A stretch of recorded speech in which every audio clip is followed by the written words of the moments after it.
ನಮಸ್ತೆ ಸ್ನೇಹಿತರೆ, ಇವತ್ತು ನಾವು ದ್ವಿತೀಯ BA BComನವರಿಗೆ ಇರುವಂತಹ ಫಂಡಮೆಂಟಲ್ಸ್ ಆಫ್ ಕಂಪ್ಯೂಟರ್ ಅಪ್ಲಿಕೇಶನ್ನಲ್ಲಿ ಮುಖ್ಯವಾದ ಪ್ರಶ್ನೆಗಳು ಯಾವುದು ಅಂತ ನೋಡ್ಕೊಳ್ತಾ ಹೋಗುವ.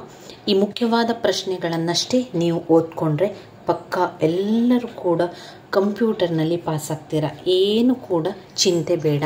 ಆದರೆ ಅದನ್ನು ಸ್ವಲ್ಪ ಅರ್ಥ ಮಾಡ್ಕೊಳ್ಬೇಕು. ನೀವು ಕಂಪ್ಯೂಟರ್ ಅಂತ ಹೇಳಿದ ತಕ್ಷಣ ನಮಗೆ ಆ ಕಂಪ್ಯೂಟರ್ನ ಬಗ್ಗೆ ಎಲ್ಲವನ್ನು ಕೂಡ ನೆನಪು ಮಾಡ್ತಾ ಹೋಗಬೇಕು. ಹಾಗೆ ನಾವು ಇಷ್ಟು ತನಕ ಉಪಯೋಗಿಸಿರುವಂಥದ್ದು ಕಂಪ್ಯೂಟರ್ ಅಂತ ಬಂದಾಗ ಪ್ರತಿಯೊಬ್ಬರಿಗೂ ಸ್ವಲ್ಪ ಆದರೂ ಕೂಡ ಅದರ ಬಗ್ಗೆ ಜ್ಞಾನ ಇರ್ತದೆ, ಅದರ ಬಗ್ಗೆ ನಮಗೆ ಗೊತ್ತಿರ್ತದೆ. ನಾವು ಸಣ್ಣ ಕ್ಲಾಸ್ನಲ್ಲಿರಬೇಕಾದ್ರೆ ಒಂದು ಸ್ವಲ್ಪ ಕಂಪ್ಯೂಟರ್ನ ಬಗ್ಗೆ ಎಲ್ಲ ನೋಡಿರ್ತೇವೆ, ಕೆಲವೊಂದು ವಿಚಾರಗಳು ಗೊತ್ತಿರ್ತದಲ್ವ, ಅದನ್ನೇ ನೆನಪಲ್ಲಿ ಇಟ್ಕೊಂಡು ಕೆಲವೊಂದನ್ನು ಬರಿತಾ ಹೋಗಬೇಕು. ಹಾಗೆ ಮತ್ತೊಂದು ನಾನು ಹೇಳ್ತಾ ಇದ್ದೇನೆ, ಪ್ರತಿಯೊಂದು ಪ್ರಶ್ನೆಗೂ ಕೂಡ ಉತ್ತರವನ್ನು ಬರೆದು ಬನ್ನಿ, ಸ್ಕಿಪ್ ಮಾಡಬೇಡಿ. ಏನಾದರೂ ಅದಕ್ಕೆ ಸಂಬಂಧಪಟ್ಟಂತಹ ವಿಚಾರ ಏನೇ ಆಗಲಿ ಅದನ್ನು ಬರಿತಾ ಹೋಗಿ.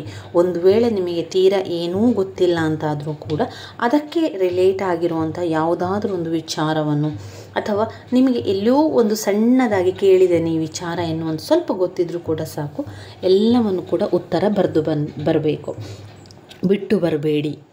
ಈ ಒಂದು ವಿಡಿಯೋದಲ್ಲಿ ಸಂಪೂರ್ಣವಾಗಿ ಕಂಪ್ಯೂಟರ್ನಲ್ಲಿ ಪಾಸ್ ಆಗಲಿಕ್ಕೆ ಎಷ್ಟು ಬೇಕು ಅಷ್ಟನ್ನು ನಿಮಗೆ ನಾನಿಲ್ಲಿ ತಿಳಿಸ್ತಾ ಹೋಗ್ತೇನೆ. ಇಷ್ಟು ಓದಿದರೆ ಪ್ರತಿಯೊಬ್ಬರೂ ಕೂಡ ಕಂಪ್ಯೂಟರ್ ವಿಷಯದಲ್ಲಿ ಪಾಸ್ ಆಗ್ತೀರಾ. ಮೊದಲಿಗೆ ಕಂಪ್ಯೂಟರ್ ಅಂದರೆ ಏನು ಎನ್ನುವಂಥದ್ದು ಗೊತ್ತಿರಲಿ. ಕಂಪ್ಯೂಟರ್ ಎನ್ನುವಂಥದ್ದು ಒಂದು ವಿದ್ಯುನ್ಮಾನ ಸಾಧನವಾಗಿರುತ್ತದೆ. ಇದು ಎಲ್ಲ ರೀತಿಯ ಸೂಚನೆಗಳನ್ನು ಪಡೆದುಕೊಂಡು, ದತ್ತಾಂಶಗಳನ್ನು ಪಡೆದುಕೊಂಡು ನಮಗೆ ಅದನ್ನು ಉತ್ತರವನ್ನು ಕೊಡುವಂಥದ್ದು. ಕಂಪ್ಯೂಟರ್ ಎನ್ನುವಂಥದ್ದು ಒಂದು ವಿದ್ಯುನ್ಮಾನ ಸಾಧನ ಅಂತ ಬರ್ಕೊಳ್ಳಿ. ಅದಾದ ನಂತರ ನಿಮಗೆ ಗೊತ್ತಿರಬೇಕು ಯಂತ್ರಾಂಶ ಮತ್ತು ತಂತ್ರಾಂಶದ ಬಗ್ಗೆ ಗೊತ್ತಿರಲಿ. ಯಂತ್ರಾಂಶ ಅಂದರೆ ಯಂತ್ರ, ಕಂಪ್ಯೂಟರ್ ಒಂದು ಕಾರ್ಯ ಮಾಡುವಂತಹ ಒಂದು ಘಟಕಕ್ಕೆ ಯಂತ್ರಾಂಶ ಅಂತ ಹೇಳ್ತೇವೆ. ಇದು ಕಂಪ್ಯೂಟರ್ನ ಭೌತಿಕ ಘಟಕ. ನೆನಪಲ್ಲಿಡಿ, ಯಂತ್ರಾಂಶ ಮತ್ತು ತಂತ್ರಾಂಶದ ಬಗ್ಗೆ ಪ್ರಶ್ನೆ ಬಂದಾಗ ಯಂತ್ರಾಂಶ ಎನ್ನುವಂಥದ್ದು ಕಂಪ್ಯೂಟರ್ನಲ್ಲಿ ಕ್ರಿಯೆಯನ್ನು ಮಾಡಲಿಕ್ಕೆ ಇರುವಂತಹ ಕೆಲಸಗಳನ್ನು ಮಾಡುವಂತಹ ಘಟಕ, ಅದನ್ನು ನಾವು ಯಂತ್ರಾಂಶ ಅಂತ ಹೇಳುವಂಥದ್ದು. ಅದು CPU ಇರ್ಬೋದು, ಇನ್ಪುಟ್ ಸಾಧನಗಳಿರ್ಬೋದು, ಅದೆಲ್ಲ ಕೂಡ ಯಂತ್ರಾಂಶಗಳಲ್ಲಿ ಬರ್ತದೆ. ತಂತ್ರಾಂಶ ಅಂದರೆ ಏನು? ತಂತ್ರಾಂಶ ಅಂದರೆ ನಾವು ಕಂಪ್ಯೂಟರ್ಗೆ ಕೊಡುವಂತಹ ಸೂಚನೆ. ಈಗ ನಾವು ಕಂಪ್ಯೂಟರ್ ಉಪಯೋಗಿಸ್ತಾ ಇದ್ದೇವೆ, ಆ ಉಪಯೋಗ ಮಾಡುವಂತಹ ಕಂಪ್ಯೂಟರ್ನ ಪಾರ್ಟುಗಳು ಯಂತ್ರಾಂಶ. ಸರಿ, ಗೊತ್ತಾಯ್ತಾ? ನಾವು ಉಪಯೋಗಿಸುವ ಕಂಪ್ಯೂಟರ್ನ ಪಾರ್ಟ್ಗಳು ಅಥವಾ CPU ಇರ್ಬೋದು ಅಥವಾ ಇನ್ಪುಟ್ ಸಾಧನ ಇರ್ಬೋದು, ಅದು ಯಾವುದೇ ಆದರೂ ಕೂಡ ಅದು ಯಂತ್ರಾಂಶ. ನಾವು ಕಂಪ್ಯೂಟರ್ಗೆ ಕೊಡುವಂಥ ಸೂಚನೆಗಳು, ನಾವು ಕಂಪ್ಯೂಟರ್ಗೆ ಕೊಡುವಂಥ ದತ್ತಾಂಶಗಳು, ನಾವು ಕಂಪ್ಯೂಟರ್ಗೆ ಕೊಡುವಂಥ ಸಂಜ್ಞೆಗಳು, ಅದೆಲ್ಲ ಕೂಡ ಕಂಪ್ಯೂಟರ್ನ ತಂತ್ರಾಂಶ. ಇಷ್ಟು ನೆನಪಲ್ಲಿ ಇಟ್ಕೊಳ್ಳಿ. ಉದಾಹರಣೆಗೆ ಅಲ್ಲಿ ನಡೆದರೆ C++, ಜಾವಾ, ಬೇಸಿಕ್ಸ್ ಅದೆಲ್ಲ ಕೂಡ ತಂತ್ರಾಂಶದ ಒಳಗೆ ಬರ್ತದೆ. ಯಂತ್ರಾಂಶ ಮತ್ತು ತಂತ್ರಾಂಶದ ಬಗ್ಗೆ ಇಷ್ಟು ನೆನಪಿರಲಿ. ಯಂತ್ರಾಂಶ ಅಂದರೆ ಕಂಪ್ಯೂಟರ್ನಲ್ಲಿ ಕೆಲಸ ಮಾಡುವಂತಹ ಭೌತಿಕ ಘಟಕಗಳಾಗಿದೆ. ಅದು ತಂತ್ರಾಂಶ ಅಂತ ಹೇಳಿದರೆ ಅದು ಸೂಚನೆಗಳನ್ನು ಪಡೆದುಕೊಳ್ಳುವಂತಹ ಒಂದು ಪ್ರೋಗ್ರಾಮನ್ನು ಪಡೆದುಕೊಳ್ಳುವಂಥದ್ದು, ಸೂಚನೆಗಳನ್ನು ತೆಗೆದುಕೊಳ್ಳುವಂಥದ್ದು, ಅದೆಲ್ಲ ಕೂಡ ಅದು ತಂತ್ರಾಂಶ ಆಗಿದೆ. ಇದೆರಡು ವಿಚಾರ ಅದರಲ್ಲಿ ಗೊತ್ತಿರಲಿ. ಇನ್ನು ಡಾಟಾ ಅಂದರೆ ಏನು ಅಂತ ಗೊತ್ತಿರಬೇಕು ನಿಮಗೆ. ಡೇಟಾ ಅಂದರೆ ಏನು?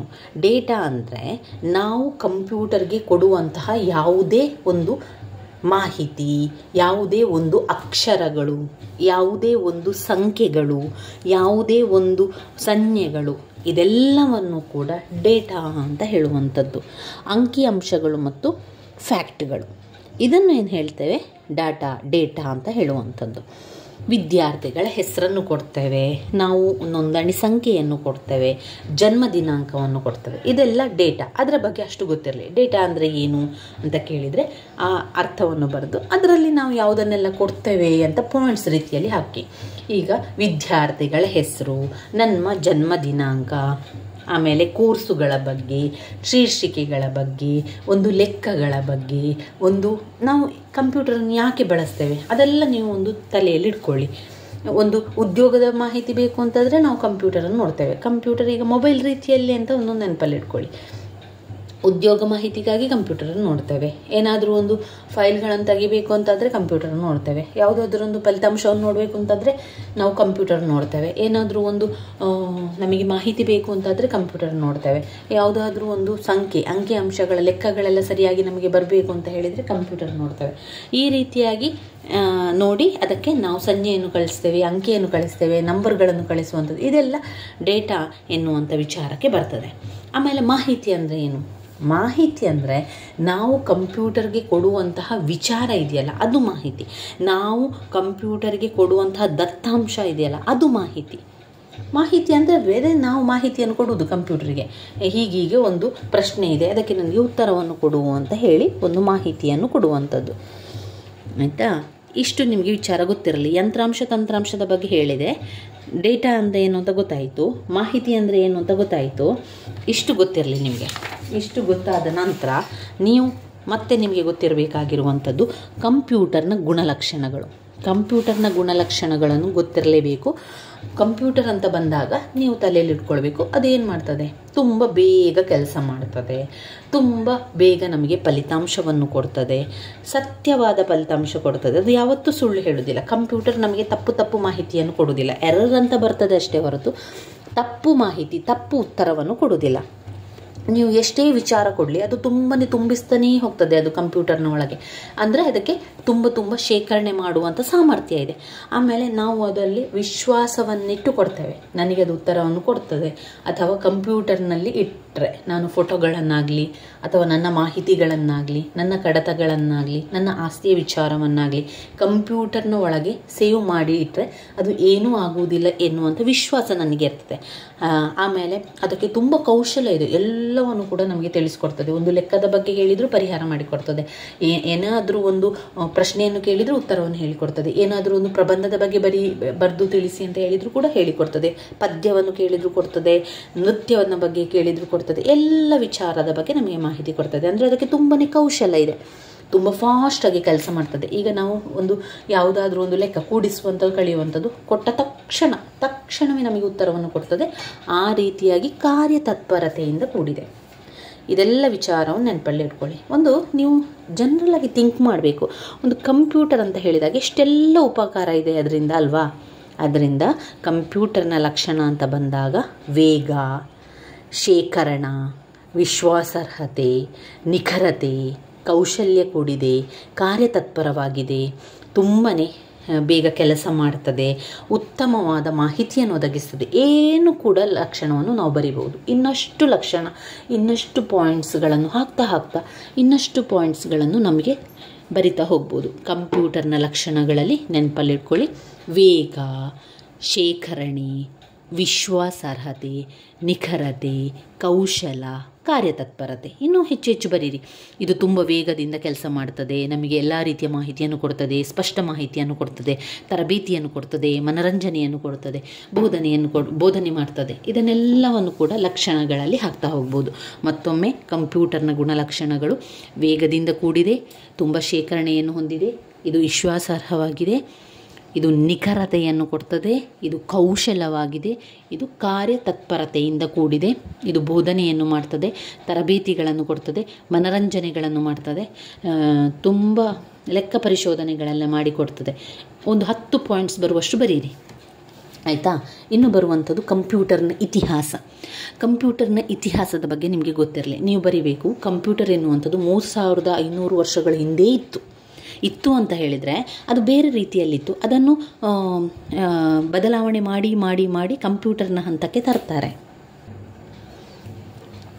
ಕಂಪ್ಯೂಟರ್ನ ಇತಿಹಾಸದಲ್ಲಿ ನೀವು ಬರೀರಿ, ಇದು 3500 ವರ್ಷದ ಹಿಂದೆ ಇತ್ತು. ಆಗ ಎಂತ ಮಾಡಿದರು ಅಂತ ಹೇಳಿದರೆ, ದೊಡ್ಡದಾದ ಕಲ್ಲಿನ ಬಂಡೆಯನ್ನೆಲ್ಲ ಕೆತ್ತನೆ ಮಾಡಿ, ಒಂದು ಕಂಪ್ಯೂಟರ್ನ ರೀತಿಯಲ್ಲಿ ಕೆತ್ತನೆ ಮಾಡಿ, ಅದನ್ನು ಸೂರ್ಯನ ಕಿರಣ ಸ್ಥಾನವನ್ನು ಗುರುತಿಸಲಿಕ್ಕೆ ಆ ರೀತಿಯಾಗಿ ಮಾಡಿದರು. ಯಾವಾಗ? 3500 ವರ್ಷದ ಹಿಂದೆ ಖಗೋಳ ಲೆಕ್ಕಾಚಾರಕ್ಕೆ ಉಪಯೋಗಿಸಿದರು. ಖಗೋಳ ಲೆಕ್ಕಾಚಾರಕ್ಕೆ ಉಪಯೋಗ ಮಾಡಿರುವಂಥದ್ದು. ಆಗ ಸೂರ್ಯನ ಕಿರಣಗಳ ಸ್ಥಾನವನ್ನು ಪರಿಶೀಲಿಸಲಿಕ್ಕೆ ಇದನ್ನು ಮಾಡಿರ್ತಾರೆ. ನಂತರದ ದಿನಗಳಲ್ಲಿ ಇದುವೇ ರಚನೆ ಬದಲಾವಣೆ ಆಗಿ ಕಂಪ್ಯೂಟರ್ ಅಂತ ಹೇಳುವಂಥ ರೀತಿಯಲ್ಲಿ ಅದು ಬರ್ತದೆ. ಈ ಕಂಪ್ಯೂಟರ್ ಎನ್ನುವಂಥದ್ದು ಆರಂಭದಲ್ಲಿ ಹೇಗಿತ್ತು ಅಂದರೆ ಅದರ ಇತಿಹಾಸ ಹೇಗಿತ್ತು ಅಂತ ಹೇಳಿದರೆ, ಪುರಾವೆಗಳ ಪ್ರಕಾರ ಒಂದು ತುಂಬ ದೊಡ್ಡದಾದಂತಹ ಗಾತ್ರ ಇತ್ತು. ಒಂದು ಕಡೆಯಿಂದ ಇನ್ನೊಂದು ಕಡೆಗೆ ಚಲಿಸಲಿಕ್ಕೆ ಸಾಧ್ಯ ಇರಲಿಲ್ಲ. ತುಂಬ ದೊಡ್ಡದಾದಂತಹ ಯಂತ್ರ ಇದ್ದರಿಂದ ಅದನ್ನು ಎಲ್ಲಿಯೂ ಕೂಡ ತೆಗೆದುಕೊಂಡು ಹೋಗಲಿಕ್ಕೆ ಸಾಧ್ಯ ಇರ್ತಿರಲಿಲ್ಲ. ಹಾಗೆ ಇದನ್ನು ಎಲ್ಲ ಕೆಲಸಗಳಿಗೆ ಉಪಯೋಗ ಮಾಡಲಿಕ್ಕೆ ಆಗ್ತಾ ಇರಲಿಲ್ಲ. ಕೆಲವೊಂದು ಕಡೆಗಳಲ್ಲಿ ಲೆಕ್ಕಗಳನ್ನು ಮಾಡಲಿಕ್ಕೆ, ಹಾಗೆ ವೇತನಗಳನ್ನೆಲ್ಲ ಕೊಡಲಿಕ್ಕೆ, ಸಂಬಳಗಳನ್ನು ಲೆಕ್ಕ ಮಾಡಲಿಕ್ಕೆ ಇದನ್ನು ಬಳಸ್ತಾ ಇದ್ರು. ಇನ್ನು ಕೆಲವೊಂದು ಕಡೆಗಳಲ್ಲಿ ಇದನ್ನು ಏನು ಮಾಡ್ತಾ ಇದ್ರು, ತುಂಬ ದುಬಾರಿಯಾಗಿತ್ತು. ಯಾಕಂದರೆ ತುಂಬ ದೊಡ್ಡದಾದ ಗಾತ್ರದ ಇದು ಮಿಷನ್ ಆಗಿದ್ದರಿಂದ ಇದಕ್ಕೆ ತುಂಬಾ ದುಬಾರಿಯಾಗಿತ್ತು. ಹಿಂದಿನ ಕಂಪ್ಯೂಟರ್ನ ಇತಿಹಾಸದ ಪ್ರಕಾರ ಕಂಪ್ಯೂಟರ್ ತುಂಬ ದುಬಾರಿಯಾದ ಯಂತ್ರ ಆಗಿತ್ತು. ಇದು ಸಾಮಾನ್ಯ ಜನರಿಗೆ ಕೈಗೆಟಕ್ತಾ ಇರಲಿಲ್ಲ. ತುಂಬ ಭಾರವಾದಂತಹ ಯಂತ್ರ, ಎಲ್ಲ ಕಡೆಗೆ ಕೊಂಡು ಹೋಗಲಿಕ್ಕೆ ಸಾಧ್ಯ ಆಗ್ತಾ ಇರಲಿಲ್ಲ. ಲೆಕ್ಕಗಳನ್ನೆಲ್ಲ ಮಾಡಲಿಕ್ಕೆ ತುಂಬಾ ಅನುಕೂಲವಾಗ್ತಾ ಇತ್ತು. ಆಮೇಲೆ ಇದರಲ್ಲಿ ತುಂಬಾ ಶೇಖರಣಾ ವ್ಯವಸ್ಥೆ ಆಗಿರಲಿಲ್ಲ. ತುಂಬಾ ಶೇಖರಣೆ ಮಾಡುವಂಥದ್ದು ಇರಲಿಲ್ಲ. ಆದರೆ ಕ್ಯಾಲ್ಕುಲೇಟ್ ಮಾಡಲಿಕ್ಕೆಲ್ಲ ಇದನ್ನು ತುಂಬಾ ಬಳಸ್ತಾ ಇದ್ರು. ಆರಂಭದಲ್ಲಿ ಏನಿತ್ತು ಅಂತ ಹೇಳಿದರೆ, ಕಂಪ್ಯೂಟರ್ ಅಂತ ಬರುವ ಮೇಲೆ ಅಬಕಾಸ್ ಅಂತ ಬಂತು. ಅದನ್ನು ನೀವು ಇತಿಹಾಸದಲ್ಲಿ ಬರಿಬೇಕಾಗ್ತದೆ. ಅಬಕಾಸ್ ಎನ್ನುವಂಥದ್ದು ಪ್ರಾಚೀನವಾದ ಒಂದು ಕಂಪ್ಯೂಟರ್. ಮೊದಲೆಲ್ಲ ಅದನ್ನು ಅಬಕಾಸ್ ಅಂತಲೇ ಕರೀತಾ ಇದ್ರು. ಅಲ್ಲಿಂದ ಕಂಪ್ಯೂಟರ್ ಎನ್ನುವಂಥದ್ದು ಆರಂಭ ಆಗ್ತಾ ಹೋಗ್ತದೆ. ಆರಂಭದಲ್ಲಿ ಕಲ್ಲು ಬಂಡೆಯಿಂದ ಕೆತ್ತನೆಯನ್ನು ಮಾಡಿ ಇಡ್ತಾ ಇದ್ರು. ಅದಾದ ನಂತರದಲ್ಲಿ ಅಬಕಾಸ್ ಅಂತ ಬಂತು. ಈ ಅಬಕಾಸ್ನಲ್ಲಿ ಆ ಮಣಿಗಳನ್ನೆಲ್ಲ ಲೆಕ್ಕ ಮಾಡಿ ಹಾಕ್ತಾವಲ್ಲ, ಮಣಿಗಳನ್ನು ಲೆಕ್ಕ ಮಾಡಿ ಮಾಡುವಂಥದ್ದು ಅಬಕಾಸ್ ಬಂತು. ಇದು ಮಕ್ಕಳಿಗೆಲ್ಲ ತುಂಬಾ ಸಹಾಯ ಆಯಿತು. ಮಕ್ಕಳ ಲೆಕ್ಕಗಳನ್ನೆಲ್ಲ ತಿಳಿದುಕೊಡ್ಲಿಕ್ಕೆ ಅಬಕಾಸ್ ತುಂಬಾ ಹೆಲ್ಪ್ ಆಯಿತು. ನಂತರ ಅಬಕಾಸ್ನ ನಂತರ ಬೇಸ್ ಪಾಸ್ಕಲ್ ಅವರು ನಂತರ ಸ್ವಲ್ಪ ಬದಲಾವಣೆಯನ್ನು ಮಾಡ್ತಾ ಹೋದರು. ಬೇಸ್ ಪಾಸ್ಕಲ್ ಅದಾದ ನಂತರ ಚಾರ್ಲ್ಸ್ ಬ್ಯಾಬೇಜ್ ಅವರು ಮತ್ತು ಕಂಪ್ಯೂಟರನ್ನು ಸ್ವಲ್ಪ ಬದಲಾವಣೆಯನ್ನು ಮಾಡ್ತಾ ಹೋದರು. ಕಂಪ್ಯೂಟರ್ನ ಪಿತಾಮಹ ಚಾರ್ಲ್ಸ್ ಬ್ಯಾಬೇಜ್ ಅವರು ನಂತರದ ದಿನಗಳಲ್ಲಿ ಒಂದು ಕಂಪ್ಯೂಟರನ್ನು, ಸರಿಯಾಗಿ ಯಾಂತ್ರಿಕ ಕಂಪ್ಯೂಟರ್ಗಳನ್ನು ತಂದರು. ಯಾರು? ಚಾರ್ಲ್ಸ್ ಬ್ಯಾಬೇಜ್ ಅವರು ಕಂಪ್ಯೂಟರ್ನ ಪಿತಾಮಹ.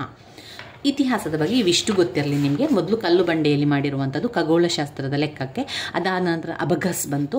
ಅದಾದ ನಂತರ ಬ್ಲೇಸ್ ಪಾಸ್ಕಲ್ ಅವರ ಒಂದು ಕಂಪ್ಯೂಟರ್ ಬಂತು. ಬೇಸ್ ಪಾಸ್ಕಲ್ ಅವರ ಕಂಪ್ಯೂಟರ್ನಲ್ಲಿ ಅದು ಒಂದು ವೀಲ್, ಚಕ್ರದ ರೀತಿಯಲ್ಲಿ ಅದು ಕಂಪ್ಯೂಟರ್ನ ಒಂದು ಯಂತ್ರವನ್ನು ಮಾಡಿದರು. ಚಕ್ರ ನೋಡಿ, ಇಲ್ಲಿ ಚಿತ್ರದಲ್ಲಿ ನೀವು ನೋಡಿರುವಂತೆ ಬ್ಲೇಸ್ ಪಾಸ್ಕಲ್ ಅವರು ಗಣಿತಶಾಸ್ತ್ರಜ್ಞರು.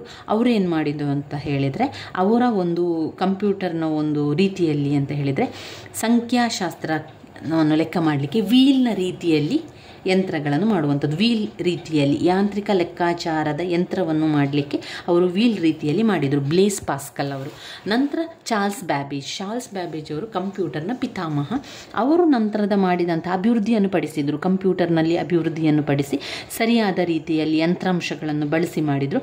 ಯಂತ್ರಗಳನ್ನೆಲ್ಲ, ಎಂಜಿನ್ಗಳನ್ನು, ಅದಕ್ಕೆ ಹೊಸ ಎಂಜಿನ್ಗಳನ್ನೆಲ್ಲ ಹಾಕಿದರು. ಎಂಜಿನ್ಗಳನ್ನೆಲ್ಲ ಹಾಕಿ ಹೊಸ ಒಂದು ಕಂಪ್ಯೂಟರನ್ನು ತಂದರು. ಇದು ಇತಿಹಾಸದಲ್ಲಿ ನೆನಪಲ್ಲಿ ಇಟ್ಕೊಳ್ಳಿ. ನಂತರ ಬರುವಂಥದ್ದು ಪೀಳಿಗೆ, ಕಂಪ್ಯೂಟರ್ನ ತಲೆಮಾರು. ಏನು ಕಂಪ್ಯೂಟರ್ನ ತಲೆಮಾರು? ಒಟ್ಟು 5 ತಲೆಮಾರುಗಳಿದೆ.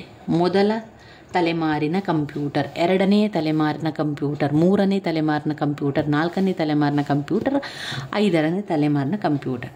ಅದರ ವರ್ಷವನ್ನು ನಾವು ನೆನಪಲ್ಲಿ ಇಟ್ಕೊಂಡ್ರೆ, ಮೊದಲ ತಲೆಮಾರಿನ ಕಂಪ್ಯೂಟರ್ ಅಥವಾ ಪೀಳಿಗೆ ತುಂಬಾ ಇಂಪಾರ್ಟೆಂಟ್ ಆಗಿರುವಂಥದ್ದು. ನಾನೀಗ ಹೇಳ್ತಾ ಇರುವಂಥದ್ದೆಲ್ಲ ಓದಲೇಬೇಕಾಗಿರುವಂಥ, ಅರ್ಥ ಮಾಡ್ಕೊಳ್ಬೇಕಾದಂಥ ವಿಚಾರಗಳು ಇದೆ. ಇವಿಷ್ಟನ್ನು ಓದ್ಕೊಂಡ್ರೆ ಪ್ರತಿಯೊಬ್ಬರು ಕೂಡ ಕಂಪ್ಯೂಟರ್ನಲ್ಲಿ ಪಾಸ್ ಆಗ್ತಾರೆ. ಏನು ಕೂಡ ಚಿಂತೆ ಮಾಡಬೇಡಿ, ನಾನು ಹೇಳ್ತಾ ಹೋಗ್ತೇನೆ, ಸರಿಯಾಗಿ ಅರ್ಥ ಮಾಡ್ಕೊಳ್ಳಿ. ಕಂಪ್ಯೂಟರ್ನ ತಲೆಮಾರು, ಮೊದಲ ತಲೆಮಾರಿನ ಕಂಪ್ಯೂಟರ್ 1945ರಿಂದ 1958 ತನಕ ಇತ್ತು. ಮೊದಲ ತಲೆಮಾರಿನ ಕಂಪ್ಯೂಟರ್ 1945ರಿಂದ 1945ರಿಂದ 1958 ತನಕ ಮೊದಲ ತಲೆಮಾರಿನ ಕಂಪ್ಯೂಟರ್ ಇತ್ತು. ಈ ತಲೆಮಾರಿನ ಕಂಪ್ಯೂಟರ್ನಲ್ಲಿ ಅಮೇರಿಕದ ಜನಗಣತಿಯ 1951ರಿಂದ ಅದನ್ನು ಅಭಿವೃದ್ಧಿ ಮಾಡಿದರು. ಇದರಲ್ಲಿ ತಂತ್ರಜ್ಞಾನ ನಿರ್ವಾತ ಕೊಳವೆಯನ್ನು ಬಳಸಿದರು. ಮೊದಲ ತಲೆಮಾರಿನ ಕಂಪ್ಯೂಟರ್ 1945ರಿಂದ 1958ರವರೆಗೆ ಅದು ಬಳಕೆಯಲ್ಲಿತ್ತು. ಇದರಲ್ಲಿ ತಂತ್ರಜ್ಞಾನ ನಿರ್ವಾತ ಕೊಳವೆಯನ್ನು ಬಳಸಿದರು. ಆಮೇಲೆ ವ್ಯಾಕ್ಯೂಮ್ ಟ್ಯೂಬ್ ಸರ್ಕ್ಯೂಟ್ ಕೂಡ ಬಳಸಿದರು. ವ್ಯಾಕ್ಯೂಮ್ ಕ್ಲೀನರ್ ನೆನಪಿಟ್ಕೊಳ್ಳಿ. ವ್ಯಾಕ್ಯೂಮ್ ಟ್ಯೂಬ್ ಸರ್ಕ್ಯೂಟನ್ನು ಇದರಲ್ಲಿ ಬಳಸಿದರು. ಮೊದಲ ತಲೆಮಾರಿನ ಕಂಪ್ಯೂಟರ್ ಅತ್ಯಂತ ದುಬಾರಿ ಆಯಿತು. ಇದು ತುಂಬಾ ಭಾರ ಇತ್ತು, ಬೃಹತ್ ಗಾತ್ರ ಆಯಿತು. ತುಂಬಾ ದೊಡ್ಡ ಗಾತ್ರ ಆದ್ದರಿಂದ ಜಾಗ ಕೂಡ ಇದು ಆಕ್ರಮಿಸಿಕೊಳ್ತಾ ಇತ್ತು. ಆಮೇಲೆ ಮ್ಯಾಗ್ನೆಟಿಕ್ ಕೋರ್ ಉಪಯೋಗಿಸಲಾಗಿತ್ತು. ಆಮೇಲೆ ಕಡಿಮೆ ಮಟ್ಟದ ಭಾಷೆಯನ್ನು ಬಳಸಲಾಯಿತು. ಬೈನರಿ ಕಂಪ್ಯೂಟರ್ನ ಭಾಷೆ ಯಾವಾಗಲೂ ಕೂಡ ಬೈನರಿ ಭಾಷೆ. ಅದು ಕಡಿಮೆ ಮಟ್ಟದ ಬೈನರಿ ಭಾಷೆಯನ್ನು ಉಪಯೋಗಿಸಿದೆ. ನಾವು ಅನುಕೂಲವನ್ನು ಕೂಡ ಅದರಲ್ಲಿ ಬರಿತಾ ಹೋಗಿ, ಇದನ್ನು ಈ ರೀತಿಯಲ್ಲಿ ಪಾಯಿಂಟ್ಸ್ ರೀತಿಯಲ್ಲಿ ಬರಿತಾ ಹೋಗಿ, ಇದು ಕಡಿಮೆ ಮಟ್ಟದ ಬೈನರಿ ಭಾಷೆಯನ್ನು ಬಳಸಿದರು. ಆಮೇಲೆ ಅದರ ವೇಗ ಇದೆಯಲ್ಲ, ಅದು ಮಿಲಿ ಸೆಕೆಂಡುಗಳಲ್ಲಿತ್ತು. ಅದರ ವೇಗ, ಕಂಪ್ಯೂಟರ್ನ ವೇಗ ಮಿಲಿ ಸೆಕೆಂಡುಗಳಲ್ಲಿತ್ತು. ಮೊದಲ ಪೀಳಿಗೆಯ ಕಂಪ್ಯೂಟರಲ್ಲಿ ಬಳಸ್ತಾ ಇದ್ದಂಥ ಕಂಪ್ಯೂಟರ್ ಮಾರ್ಕ್ಸ್, ಆಮೇಲೆ ENIAC, UNIVAC ಈ ರೀತಿಯ ಕಂಪ್ಯೂಟರ್. ಮಾರ್ಕ್ಸನ್ನು ನೆನಪಲ್ಲಿ ಇಟ್ಕೊಳ್ಳಿ. ಎಲ್ಲ ನೆನಪು ಬರೋದಿಲ್ಲ, ಆದರೆ ಒಂದು ನೆನಪಲ್ಲಿ ಇಟ್ಕೊಳ್ಳಿ. ಮೊದಲ ಪೀಳಿಗೆಯ ಕಂಪ್ಯೂಟರ್ ಇದ್ದದ್ದು ಮಾರ್ಕ್ಸ್. ಇನ್ನು ಎರಡನೆಯ ತಲೆಮಾರಿನ ಕಂಪ್ಯೂಟರ್ ನಂತರ ಕಂಟಿನ್ಯೂ ಆಗ್ತದೆ. ವರ್ಷ 1958 ತನಕ ಮೊದಲ ಪೀಳಿಗೆ ಆಯ್ತಲ್ವ. ಈಗ 1959ರಿಂದ 64, 1959ರಿಂದ 1964 ತನಕ ಎರಡನೆಯ ಪೀಳಿಗೆಯ ಕಂಪ್ಯೂಟರ್.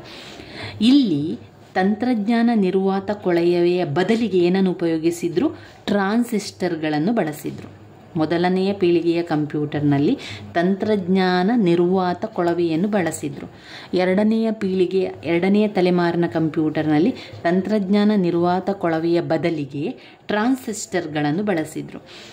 ಈ ಎರಡನೇ ತಲೆಮಾರಿನ ಕಂಪ್ಯೂಟರ್ನ ವೈಶಿಷ್ಟ್ಯ ಏನು ಅಂತ ಹೇಳಿದರೆ, ಈಗ ಸ್ವಲ್ಪ ಭಾರ ಕಡಿಮೆ ಆಯಿತು, ಇದರ ದುಬಾರಿ ಸ್ವಲ್ಪ ಕಡಿಮೆ ಆಯಿತು, ಅದರ ವೆಚ್ಚ ಸ್ವಲ್ಪ ಕಡಿಮೆ ಆಯಿತು, ಇದರ ಭಾರ ಕೂಡ ಬೃಹತ್ ಗಾತ್ರ ಇತ್ತಲ್ಲ, ಒಂದು ಗಾತ್ರದಲ್ಲಿ ಸ್ವಲ್ಪ ಕಡಿಮೆ ಆಯಿತು, ಭಾರ ಕೂಡ ಕಡಿಮೆ ಆಯಿತು. ಗಾತ್ರ ಕಡಿಮೆ ಆದ ತಕ್ಷಣ ಜಾಗ ಕೂಡ ಕಡಿಮೆ ಸಾಕಾಯಿತು ಇದಕ್ಕೆ. ಇದನ್ನು ಸೂಕ್ಷ್ಮ ಸೆಕೆಂಡುಗಳಲ್ಲಿ ಅಳೆಯಲಾಯಿತು. ಮೊದಲ ತಲೆಮಾರಿನ ಕಂಪ್ಯೂಟರ್ನಲ್ಲಿ ವೇಗ ಮಿಲಿ ಸೆಕೆಂಡುಗಳಲ್ಲಿ ಅಳೆದಿದ್ದದು. ಎರಡನೆಯ ತಲೆಮಾರಿನ ಕಂಪ್ಯೂಟರ್ನಲ್ಲಿ ವೇಗ ಸೂಕ್ಷ್ಮ ಸೆಕೆಂಡುಗಳಲ್ಲಿ ಅಳೆಯಲಾಯಿತು. ನಂತರ ಮ್ಯಾಗ್ನೆಟಿಕ್ ಟೇಪನ್ನು ದ್ವಿತೀಯ ಮೆಮೊರಿಯಾಗಿ ಇದರಲ್ಲಿ ಬಳಸಿದರು. ಮ್ಯಾಗ್ನೆಟಿಕ್ ಟೇಪ್, ಅಲ್ಲಿ ಮ್ಯಾಗ್ನೆಟಿಕ್ ಕೋರ್, ಮೊದಲ ತಲೆಮಾರಿನ ಕಂಪ್ಯೂಟರ್ನಲ್ಲಿ ಮ್ಯಾಗ್ನೆಟಿಕ್ ಕೋರನ್ನು ಬಳಸಲಾಯಿತು. ಎರಡನೆಯ ತಲೆಮಾರಿನ ಕಂಪ್ಯೂಟರ್ನಲ್ಲಿ ಮ್ಯಾಗ್ನೆಟಿಕ್ ಟೇಪನ್ನು ಬಳಸಿದರು. ಎರಡನೇ ತಲೆಮಾರಿನ ಕಂಪ್ಯೂಟರ್ನ ಪೀಳಿಗೆಯಲ್ಲಿ ಇದ್ದಂಥ ಕಂಪ್ಯೂಟರ್ IBM 700, IBM 700, IBM 1401. ಇದು ಆ ಎರಡನೆಯ ಪೀಳಿಗೆಯಲ್ಲಿದ್ದ ಕಂಪ್ಯೂಟರ್. ಇನ್ನು ಮೂರನೆಯ ಜನರೇಷನ್ ಕಂಪ್ಯೂಟರ್ ಆ ವರ್ಷ ಕಂಟಿನ್ಯೂ ಆಗ್ತದೆ ನೋಡಿ. ಎರಡನೆಯ ತಲೆಮಾರಿನ ಕಂಪ್ಯೂಟರ್ 1964 ತನಕ ಇತ್ತು, 1944 ತನಕ ಇತ್ತು. 1965ರಿಂದ ಕಂಟಿನ್ಯೂ ಆಗ್ತದೆ ನೋಡಿ. ಮೂರನೆಯ ತಲೆಮಾರಿನ ಕಂಪ್ಯೂಟರ್ 1965ರಿಂದ 1971 ತನಕ ಇತ್ತು. 1965ರಿಂದ 1971 ತನಕ ಮೂರನೆಯ ಜನರೇಷನ್ ಕಂಪ್ಯೂಟರ್ ಇತ್ತು. ಈಗ ಮೊದಲ ತಲೆಮಾರಿನ ಕಂಪ್ಯೂಟರ್ಲಿ ತಂತ್ರಜ್ಞಾನ ನಿರ್ವಾತ ಕೊಳವೆಯನ್ನು ಬಳಸಿದರು. ಎರಡನೆಯ ತಲೆಮಾರಿನ ಕಂಪ್ಯೂಟರ್ನಲ್ಲಿ ತಂತ್ರಜ್ಞಾನ ನಿರ್ವಾತ ಕೊಳವೆಯ ಬದಲಿಗೆ ಟ್ರಾನ್ಸಿಸ್ಟರ್ಗಳನ್ನು ಬಳಸಿದರು. ಮೂರನೆಯ ತಲೆಮಾರಿನ ಕಂಪ್ಯೂಟರ್ನಲ್ಲಿ ಟ್ರಾನ್ಸಿಸ್ಟರ್ನ ಬದಲಿಗೆ ಸಿಲಿಕಾನ್ ಚಿಪ್ಗಳನ್ನು ಬಳಸಿದರು. ಟ್ರಾನ್ಸಿಸ್ಟರ್ಗಳ ಬದಲಿಗೆ ಸಿಲಿಕಾನ್ ಚಿಪ್ಗಳನ್ನು ಬಳಸಿದರು. ತುಂಬಾ ಚಿಪ್ಗಳನ್ನು ಉಪಯೋಗಿಸಿ ಅದನ್ನು ಮಾಡೋದು. ಈಗ ಕಂಪ್ಯೂಟರ್ ತುಂಬ ಚಿಕ್ಕ ಗಾತ್ರಕ್ಕೆ ಬಂತು. ಏನೂ ಕೂಡ ಭಾರ ಇಲ್ಲದೆ ಆಯಿತು, ಗಾತ್ರ ಕೂಡ ಚಿಕ್ಕದಾಯಿತು, ಜಾಗ ಕೂಡ ಕಡಿಮೆ ಸಾಕಾಯಿತು. ಈಗ ಸಾಫ್ಟ್ವೇರ್ ಉದ್ಯಮಗಳಲ್ಲೆಲ್ಲ ಇದನ್ನು ಬಳಸಲಿಕ್ಕೆ ಆರಂಭ ಮಾಡಿದರು. ಇಂಜಿನಿಯರ್, ಸಾಫ್ಟ್ವೇರ್ ಉದ್ಯೋಗಗಳಲ್ಲಿ ಈ ಒಂದು 3ನೇ ಜನರೇಷನ್ ಕಂಪ್ಯೂಟರನ್ನು ಬಳಸ್ತಾ ಇದ್ರು. ಮೊದಲ ಕಂಪ್ಯೂಟರ್ನಲ್ಲಿ ವೇಗವನ್ನು ಮಿಲಿಸೆಕೆಂಡುಗಳಲ್ಲಿ ಅಳಿತಾ ಇದ್ರು. 2ನೇ ಜನರೇಷನ್ ಕಂಪ್ಯೂಟರ್ನಲ್ಲಿ ವೇಗವನ್ನು ಸೂಕ್ಷ್ಮ ಸೆಕೆಂಡುಗಳಲ್ಲಿ ಅಳಿತಾ ಇದ್ರು. ಈಗ 3ನೇ ಜನರೇಷನ್ ಕಂಪ್ಯೂಟರ್ನಲ್ಲಿ ವೇಗ ನ್ಯಾನೋ ಸೆಕೆಂಡುಗಳಲ್ಲಿ ಅಳಿತಾ ಇದ್ದಾರೆ. ನ್ಯಾನೋ ಸೆಕೆಂಡುಗಳಲ್ಲಿ ಅಳೆದ್ರು. ಆಮೇಲೆ ಎಲ್ಲ ಕೆಲಸಕ್ಕೆ ಉಪಯೋಗ ಮಾಡಿದ್ರು. ಸಾಫ್ಟ್ವೇರ್ ಉದ್ಯೋಗಕ್ಕೆ ತುಂಬಾ ಸಹಾಯ ಆಯಿತು. ಈ 3ನೇ ಜನರೇಷನ್ ಕಂಪ್ಯೂಟರ್ನಲ್ಲಿ ಇದ್ದಂತಹ ಕಂಪ್ಯೂಟರ್ ಯಾವ ಕಂಪ್ಯೂಟರ್? IBM 360, 370. ನಂತರ IBM ಬಂತು. 2ನೇ ಜನರೇಷನ್ ಕಂಪ್ಯೂಟರಿಂದ IBM ಬಂತು. ಅಲ್ಲಿ IBM 700 ಬಂತು. 3ನೇ ಜನರೇಷನ್ ಕಂಪ್ಯೂಟರಿಗೆ IBM 360, 370 ಬಂತು.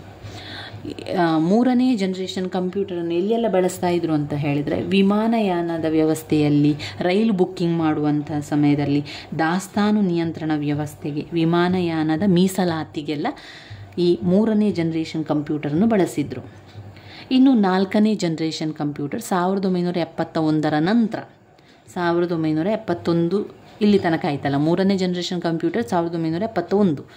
ಈಗ 1971ರಿಂದ 4ನೇ ಜನರೇಷನ್ ಕಂಪ್ಯೂಟರ್. 4ನೇ ಜನರೇಷನ್ ಕಂಪ್ಯೂಟರ್ ಏನಾಯಿತು ಅಂತ ಹೇಳಿದ್ರೆ, ಇಂಟಿಗ್ರೇಷನ್ ಆಯಿತು. ಅಂದರೆ ಇಲ್ಲಿ ತುಂಬ ಪ್ರಮಾಣದ ಮಾಹಿತಿಗಳನ್ನು ಶೇಖರಣೆ ಮಾಡಲಿಕ್ಕೆ ಆರಂಭ ಆಯಿತು. ದೊಡ್ಡ ಪ್ರಮಾಣದಲ್ಲಿ ಹಾಗೂ ಅತಿ ದೊಡ್ಡ ಪ್ರಮಾಣದ ಏಕೀಕರಣ ಸರ್ಕ್ಯೂಟ್ ಆಗಮನ ಆಯಿತು. ಆಗ ಇಂಟಿಗ್ರೇಷನ್ ಸಾಧನೆ ಹೆಚ್ಚಾಯಿತು.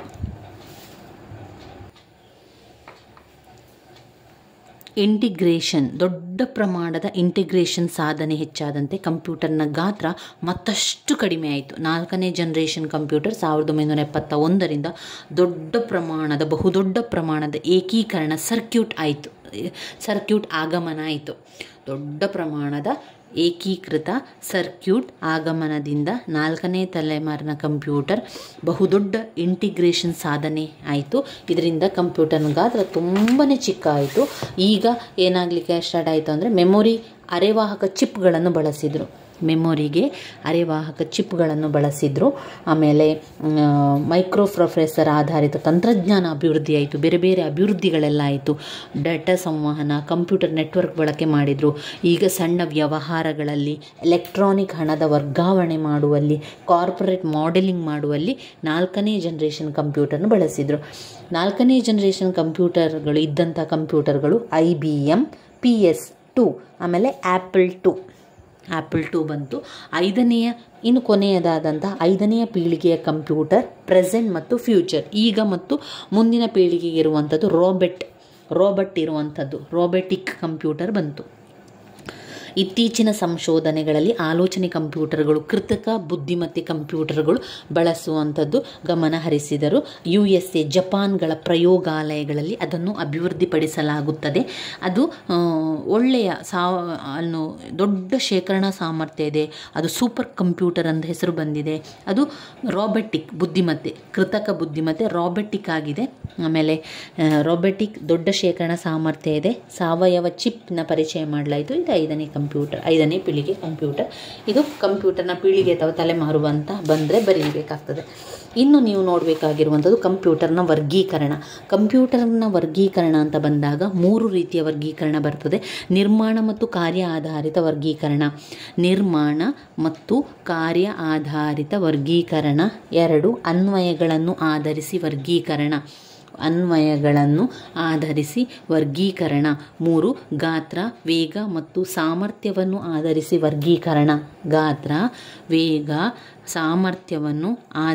ವರ್ಗೀಕರಣ ಅಂತ ಕೊಡ್ತಾರೆ. ಅಥವಾ ಕಂಪ್ಯೂಟರ್ನ ಬಗೆಗಳು, ಬೇರೆ ಬೇರೆ ಕಂಪ್ಯೂಟರ್ಗಳ ಬಗೆಗಳು, ಕಂಪ್ಯೂಟರ್ಗಳನ್ನು ಯಾವ ರೀತಿ ವರ್ಗೀಕರಣ ಮಾಡಲಾಗಿದೆ ಎನ್ನುವಂಥದ್ದು. ನಿರ್ಮಾಣ ಮತ್ತು ಕಾರ್ಯ ಆಧಾರಿತ ವರ್ಗೀಕರಣ, ಅನ್ವಯ ಆಧಾರಿತ ವರ್ಗೀಕರಣ, ಗಾತ್ರ, ವೇಗ, ಸಾಮರ್ಥ್ಯ ಆಧರಿಸಿದ ವರ್ಗೀಕರಣ. ಗಾತ್ರ, ವೇಗ, ಸಾಮರ್ಥ್ಯ ಆಧಾರಿತ ವರ್ಗೀಕರಣವನ್ನು 15 ಅಂಕಕ್ಕೆ ಕೇಳಿದ್ದಾರೆ. ನಿರ್ಮಾಣ ಮತ್ತು ಕಾರ್ಯ ಆಧಾರಿತ ವರ್ಗೀಕರಣಗಳಲ್ಲಿ 3 ಕಂಪ್ಯೂಟರ್ ನೆನಪಲ್ಲಿ ಇಟ್ಕೊಳ್ಳಿ: ಅನಲಾಗ್ ಕಂಪ್ಯೂಟರ್, ಡಿಜಿಟಲ್ ಕಂಪ್ಯೂಟರ್,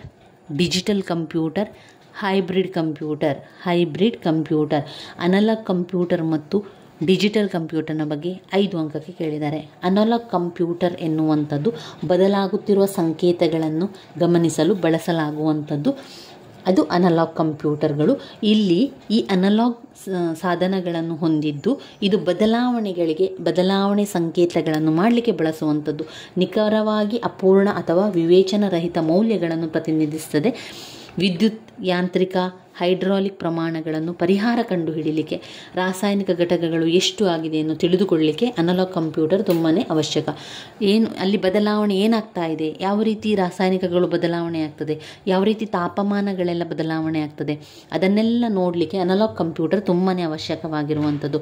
ಇನ್ನು ಡಿಜಿಟಲ್ ಕಂಪ್ಯೂಟರ್ ದತ್ತಾಂಶಗಳ ಅಂಕೆಗಳು ಮತ್ತು ಚಿಹ್ನೆಗಳನ್ನು ಸ್ವೀಕರಿಸಿ ಓದಬಲ್ಲಂಥ ಔಟ್ಪುಟ್. ಧನಾತ್ಮಕ, ಋಣಾತ್ಮಕ, ಆನ್ ಆಫ್ ಪ್ರತಿನಿಧಿಸಲು ಬೈನರಿ ಅಂಕೆಗಳನ್ನು 0 ಮತ್ತು 1 ಬಳಸಲಾಗ್ತದೆ. ಕಂಪ್ಯೂಟರ್ನ ಭಾಷೆ ಬೈನರಿ ಭಾಷೆ, ಅದು ಡಿಜಿಟಲ್ ಕಂಪ್ಯೂಟರ್ನಲ್ಲಿ ಮಾಡುವಂಥದ್ದು. ಈ ಡಿಜಿಟಲ್ ಕಂಪ್ಯೂಟರ್ಗಳನ್ನು ಹೆಚ್ಚು ಮೆಮೊರಿ ಸಾಮರ್ಥ್ಯ ಹೊಂದಿದೆ. ಪದ ಸಂಸ್ಕರಣೆಗೆ, ಬಿಲ್ಲುಗಳ ತಯಾರಿಕೆಯಲ್ಲಿ ಇದನ್ನು ಬಳಸಲಾಗ್ತದೆ. ಸಮೀಕರಣಗಳನ್ನು ಪರಿಹರಿಸುವಂಥ ವಿಶೇಷ ಅಪ್ಲಿಕೇಶನ್ ಕೂಡ ಡಿಜಿಟಲ್ ಕಂಪ್ಯೂಟರ್ನಲ್ಲಿದೆ. ಇನ್ನು ಹೈಬ್ರಿಡ್ ಕಂಪ್ಯೂಟರ್, ಈ ಕಂಪ್ಯೂಟರ್ಗಳಲ್ಲಿ ಅನಲಾಗ್ ಕಂಪ್ಯೂಟರ್ ಮತ್ತು ಡಿಜಿಟಲ್ ಕಂಪ್ಯೂಟರ್ಗಳ ಎರಡೂ ತತ್ವಗಳನ್ನು ನಾವು ಹೈಬ್ರಿಡ್ ಕಂಪ್ಯೂಟರ್ನಲ್ಲಿ ಹಾಕ್ತೇವೆ. ಇನ್ನು ಅನ್ವಯಿಕ ಕಂಪ್ಯೂಟರ್, ಅನ್ವಯಿಕ ಆಧಾರಿತ ವರ್ಗೀಕರಣ. ಅನ್ವಯಗಳ ಆಧಾರಿತ ವರ್ಗೀಕರಣದಲ್ಲಿ ಸಾಮಾನ್ಯ ಉದ್ದೇಶಿತ ಕಂಪ್ಯೂಟರ್, ವಿಶೇಷ ಉದ್ದೇಶಿತ ಕಂಪ್ಯೂಟರ್. ಸಾಮಾನ್ಯ ಉದ್ದೇಶಿತ ಕಂಪ್ಯೂಟರ್, ವಿಶೇಷ ಉದ್ದೇಶಿತ ಕಂಪ್ಯೂಟರ್. ಸಾಮಾನ್ಯ ಉದ್ದೇಶಿತ ಕಂಪ್ಯೂಟರ್ನಲ್ಲಿ ಕಂಪ್ಯೂಟರನ್ನು ಸಾಮಾನ್ಯ ವಿಷಯಗಳಿಗೆ ಇದನ್ನು ಬಳಸಲಾಗುವಂಥದ್ದು. ಇಲ್ಲಿ ಮೆಮೊರಿಗಳು ಶಾಶ್ವತವಾಗಿ ಜೋಡಿಸಿಲ್ಲ, ಹಾಗಾಗಿ ಹೊಸ ಸೂಚನೆಗಳು ಸಂಸ್ಕರಣೆಗಾಗಿ ಬೇಕಾದ ಲೋಡ್ಗಳನ್ನು ಮಾಡ್ಬೋದು. ಅಂದರೆ ವೇತನ ಬಿಲ್ ತಯಾರಿಕೆ ಮಾಡುವಂಥದ್ದು, ಮಾರಾಟ ವರದಿ ಮುದ್ರಣ ಮಾಡುವಂಥದ್ದು. ವಿಶೇಷ ಉದ್ದೇಶಿತ ಕಂಪ್ಯೂಟರ್ ಒಂದು ನಿರ್ದಿಷ್ಟ ಕೆಲಸದ ಅವಶ್ಯಕತೆಗಾಗಿ ಬಳಸುವಂಥದ್ದು. ಡಿಜಿಟಲ್ ಕ್ಯಾಮರಾಗಳಿಗೆ, ವಾಹನದ ಇಂಧನ ಮತ್ತು ದಹನ ನಿಯಂತ್ರಣಕ್ಕೆ ವಿಶೇಷ ಉದ್ದೇಶಿತ ಕಂಪ್ಯೂಟರನ್ನು ಬಳಸುವಂಥದ್ದು. ಇನ್ನು ಗಾತ್ರ, ವೇಗ, ದಕ್ಷತೆಯನ್ನು ಆಧರಿಸಿ ವರ್ಗೀಕರಣ ಅಂತ ಹೇಳಿದರೆ ಅದರಲ್ಲಿ ಬರುವಂಥದ್ದು super computer. 2 mainframe computer. 3 mini computer. 4 ಕಾರ್ಯಕ್ಷೇತ್ರ ಕಂಪ್ಯೂಟರ್. 5 micro computer. 6 ಲ್ಯಾಪ್ಟಾಪ್ ಮತ್ತು ನೋಟ್ ಪ್ಯಾಡ್ಗಳು. 5 ಹ್ಯಾಂಡ್ ಗಣಕಗಳು, ಹ್ಯಾಂಡ್ ಕಂಪ್ಯೂಟರ್. ಪರ್ಸನಲ್ ಡಿಜಿಟಲ್ ಸಹಾಯಕ, ಸ್ಮಾರ್ಟ್ಫೋನ್, ಟ್ಯಾಬ್ಲೆಟ್. ಇದು ಗಾತ್ರ ಮತ್ತು ವೇಗ, ದಕ್ಷತೆ ಆಧರಿಸಿ ವರ್ಗೀಕರಣ. ಕಂಪ್ಯೂಟರ್ನ ಹೆಸರುಗಳನ್ನು ಮಾತ್ರ ಹೇಳ್ತಾ ಹೋಗ್ತೇನೆ, ಆ ಹೆಸರಿಗೆ ತಕ್ಕಂತೆ ನೀವು ವಿವರಣೆಯನ್ನು ಬರೀರಿ. ಸೂಪರ್ ಕಂಪ್ಯೂಟರ್ ಅಂತ ಹೇಳಿದರೆ ಅಲ್ಲಿ ತುಂಬಾ ಶಕ್ತಿ ಇದೆ, ತುಂಬಾ ವೇಗ ಇದೆ, ತುಂಬಾ ಸಾಮರ್ಥ್ಯ ಇದೆ, ತುಂಬ ಫಾಸ್ಟಾಗಿ ಎಲ್ಲ ಕೆಲಸವನ್ನು ಮಾಡುವಂಥದ್ದು ಸೂಪರ್ ಕಂಪ್ಯೂಟರ್. ಪಾಯಿಂಟ್ಸ್ಗಳನ್ನು ಮತ್ತೊಮ್ಮೆ ಹೇಳುವ: ಗಾತ್ರ, ವೇಗ ಮತ್ತು ದಕ್ಷತೆಯನ್ನು ಆಧರಿಸಿ ವರ್ಗೀಕರಣಗಳಲ್ಲಿ ಒಂದು ಸೂಪರ್ ಕಂಪ್ಯೂಟರ್. ಒಂದು ಯಾವುದು? ನನ್ನ ಜೊತೆಗೆ ನೀವು ಕೂಡ ಹೇಳಿ: super computer, super computer, super computer. 2 mainframe computer, mainframe computer, mainframe computer. ಇದು ಸಾಮಾನ್ಯ ಉದ್ದೇಶದ ಬೃಹತ್ ಶೇಖರಣಾ ಸಾಮರ್ಥ್ಯ, ದೊಡ್ಡ ಪ್ರಮಾಣದ ದುಬಾರಿ ಯಂತ್ರ ಕೂಡ ಆಗಿರುತ್ತದೆ. ಈ ಕಂಪ್ಯೂಟರ್ಗಳ ವ್ಯವಸ್ಥೆ CPU-ಗಳು ಮೇನ್ ಫ್ರೇಮ್ ರೀತಿಯ ವಿಭಾಗದಲ್ಲಿ ಇರ್ತದೆ. Mainframe computer. 1 super computer, 2 mainframe computer, 3 mini computer. ಇದು ದುಬಾರಿ ಅಗ್ಗದ ರೀತಿಯಲ್ಲಿ ಸಿಗುವಂಥ computer, mini computer. Super computer, mainframe computer, mini computer. 3 ಆಯ್ತೀಗ: super computer, mainframe computer, mini computer. ಇದರ ಪ್ರಶ್ನೆ ಏನು? ಗಾತ್ರ, ವೇಗ, ದಕ್ಷತೆಯನ್ನು ಆಧರಿಸಿ ಕಂಪ್ಯೂಟರ್ನ ವರ್ಗೀಕರಣ. ಗಾತ್ರ, ವೇಗ ಮತ್ತು ದಕ್ಷತೆಯನ್ನು ಆಧರಿಸಿ ವರ್ಗೀಕರಣ. Super computer, super computer, mainframe computer, mini computer. Mainframe computer, mini computer. ಕಾರ್ಯಕ್ಷೇತ್ರದ ಕಂಪ್ಯೂಟರ್, ಕಾರ್ಯಕ್ಷೇತ್ರದ ಕಂಪ್ಯೂಟರ್, ಮೈಕ್ರೋ ಕಂಪ್ಯೂಟರ್. ಕಾರ್ಯಕ್ಷೇತ್ರದ computer, micro computer. Super computer, mainframe computer, mini computer, ಕಾರ್ಯಕ್ಷೇತ್ರದ computer, micro computer, micro computer, laptop ಮತ್ತು note ಪ್ಯಾಡ್ಗಳು, laptop ಮತ್ತು note ಪ್ಯಾಡ್ಗಳು, hand computer, personal digital ಸಹಾಯಕ,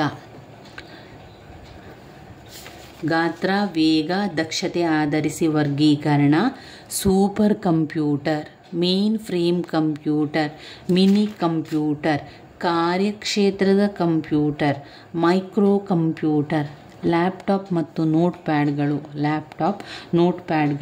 hand ಗಣಕಗಳು, ಹ್ಯಾಂಡ್ ಕಂಪ್ಯೂಟರ್, ಪರ್ಸನಲ್ ಡಿಜಿಟಲ್ ಸಹಾಯಕ, smartphone,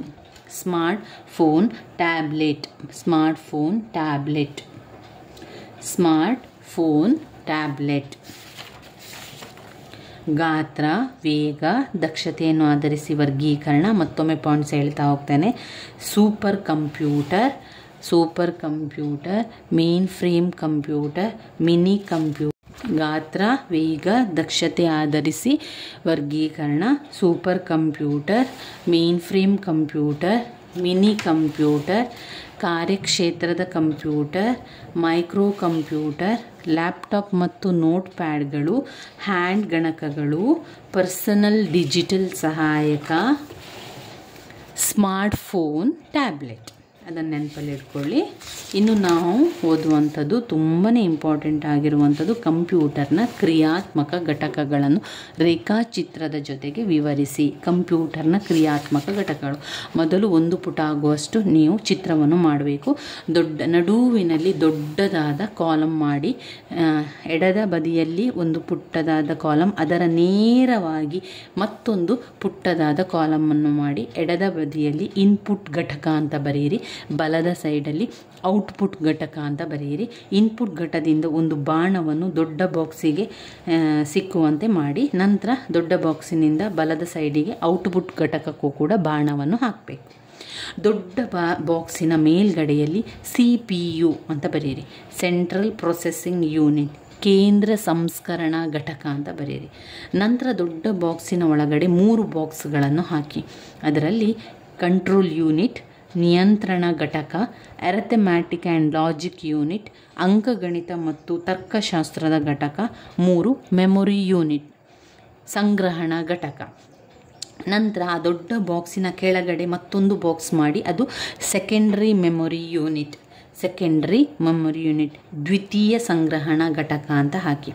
ಈಗ ಬಾಣಗಳನ್ನು ಹಾಕಬೇಕು. ಸೆಕೆಂಡ್ರಿ ಮೆಮೊರಿ ಯೂನಿಟಿಂದ ಮೇಲ್ಗಡೆಗೆ ಮೇಲುಮುಖವಾಗಿ ಬಾಣ ಮೆಮೊರಿ ಯೂನಿಟಿಗೆ ಹೋಗಬೇಕು. ನಂತರ ಮೆಮೊರಿ ಯೂನಿಟಿಂದ ಮೇಲ್ಗಡೆ ಬಾಣ ಅರಿಥಮೆಟಿಕ್ ಲಾಜಿಕ್ ಯೂನಿಟಿಗೆ ಹೋಗಬೇಕು. ಮತ್ತು ಪುನಃ ಅರಿಥಮೆಟಿಕ್ ಲಾಜಿಕ್ಕಿಂದ ಬಾಣ ಕೆಳಮುಖವಾಗಿ ಬರಬೇಕು.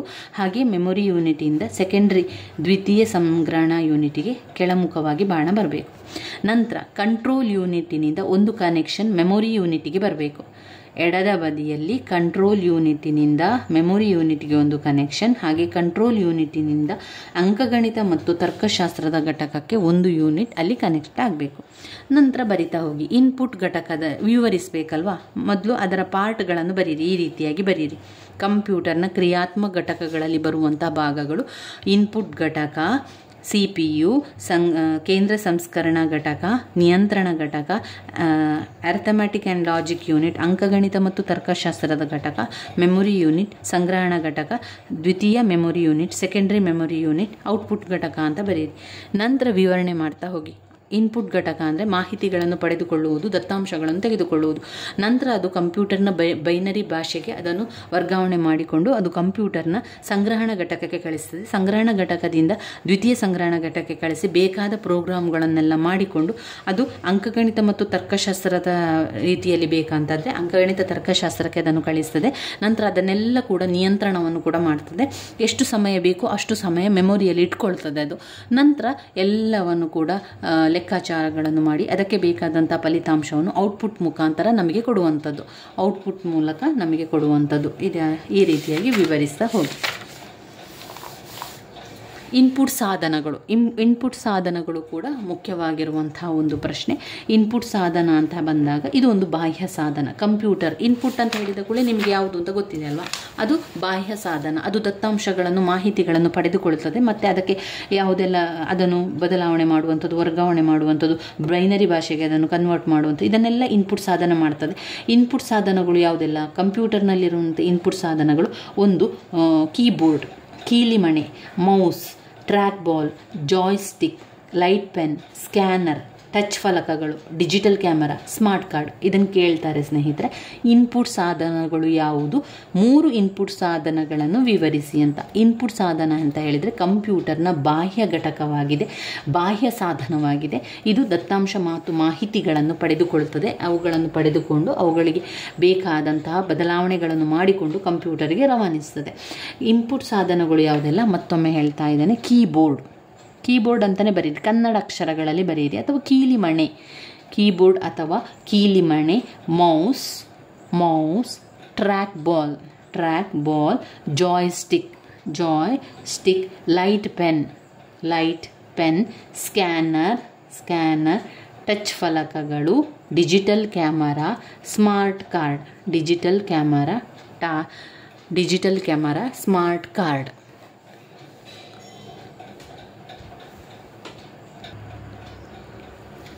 ಇನ್ಪುಟ್ ಸಾಧನಗಳನ್ನು ನೆನಪಲ್ಲಿ ಇಟ್ಕೊಳ್ಳಿ.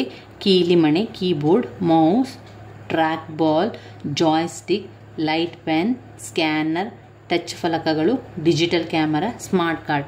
ಕೀಬೋರ್ಡ್ ಅಂತ ಹೇಳಿದ ಕೂಡ ಕಂಪ್ಯೂಟರ್ಗೆ ಎಲ್ಲವನ್ನು ಅಂಕಿಗಳನ್ನು ಹಾಕಲಿಕ್ಕೆ, ಅಲ್ಲಿರುವಂಥ ಅಕ್ಷರಗಳನ್ನು ಹಾಕಲಿಕ್ಕೆ, ಯಾವುದಾದ್ರೂ ವರ್ಡ್ಗಳನ್ನು ಬರೀಲಿಕ್ಕೆ ಎಲ್ಲದಕ್ಕೂ ಕೂಡ ನಮಗೆ ಕೀಬೋರ್ಡ್ ತುಂಬಾ ಅವಶ್ಯಕವಾಗಿರುವಂಥದ್ದು. ಅದು ಕೀಬೋರ್ಡ್ನ ಮುಖಾಂತರ ನಾವು ಅದಕ್ಕೆ ಸಂದೇಶವನ್ನು ಅಥವಾ ವಿಚಾರವನ್ನು ಬರಿಬೇಕಾದ್ರೆ ಅದರಲ್ಲಿ ಟೈಪ್ ಮಾಡಿ ಅಲ್ಲಿ ವಿಚಾರಗಳನ್ನು ಹಾಕಿ ಕಳಿಸುವಂಥದ್ದು. ಇನ್ನು ಮೌಸ್ ಎನ್ನುವಂಥದ್ದು ಕಂಪ್ಯೂಟರ್ಗೆ ತುಂಬಾ ಅವಶ್ಯಕವಾಗಿರುವಂಥದ್ದು. ಕಂಪ್ಯೂಟರ್ನಲ್ಲಿರುವಂಥ ವಿಚಾರಗಳು ಒಂದು ಬಾಣದ ಮುಖಾಂತರ ನಮಗೆ ಅದನ್ನು ತೋರಿಸಲಿಕ್ಕೆ, ಆ ಮಾಹಿತಿಯನ್ನು ನಮಗೆ ಒಂದು ಸುಲಭವಾಗಿ ಅನುಕೂಲಕರವಾಗಿ ಬಳಸಲಿಕ್ಕೆ ಇದು ತುಂಬಾ ಸಹಕಾರಿಯಾಗಿದೆ. ಇನ್ನು ಒಂದು ನಿರ್ದಿಷ್ಟ ಸ್ಥಾನವನ್ನು ನಮಗೆ ತೋರಿಸಬೇಕು ಅಂತಂದರೆ ಮೌಸ್ ತುಂಬಾ ಬಳಸುವಂಥದ್ದು. ಇದರ ಪ್ರಯೋಜನಗಳು ಮತ್ತು ಅನಾನುಕೂಲತೆಗಳನ್ನು ಸ್ವಲ್ಪ ಬರೀರಿ ನಿಮಗೆ ಗೊತ್ತಿರುವಂಥ ರೀತಿಯಲ್ಲಿ.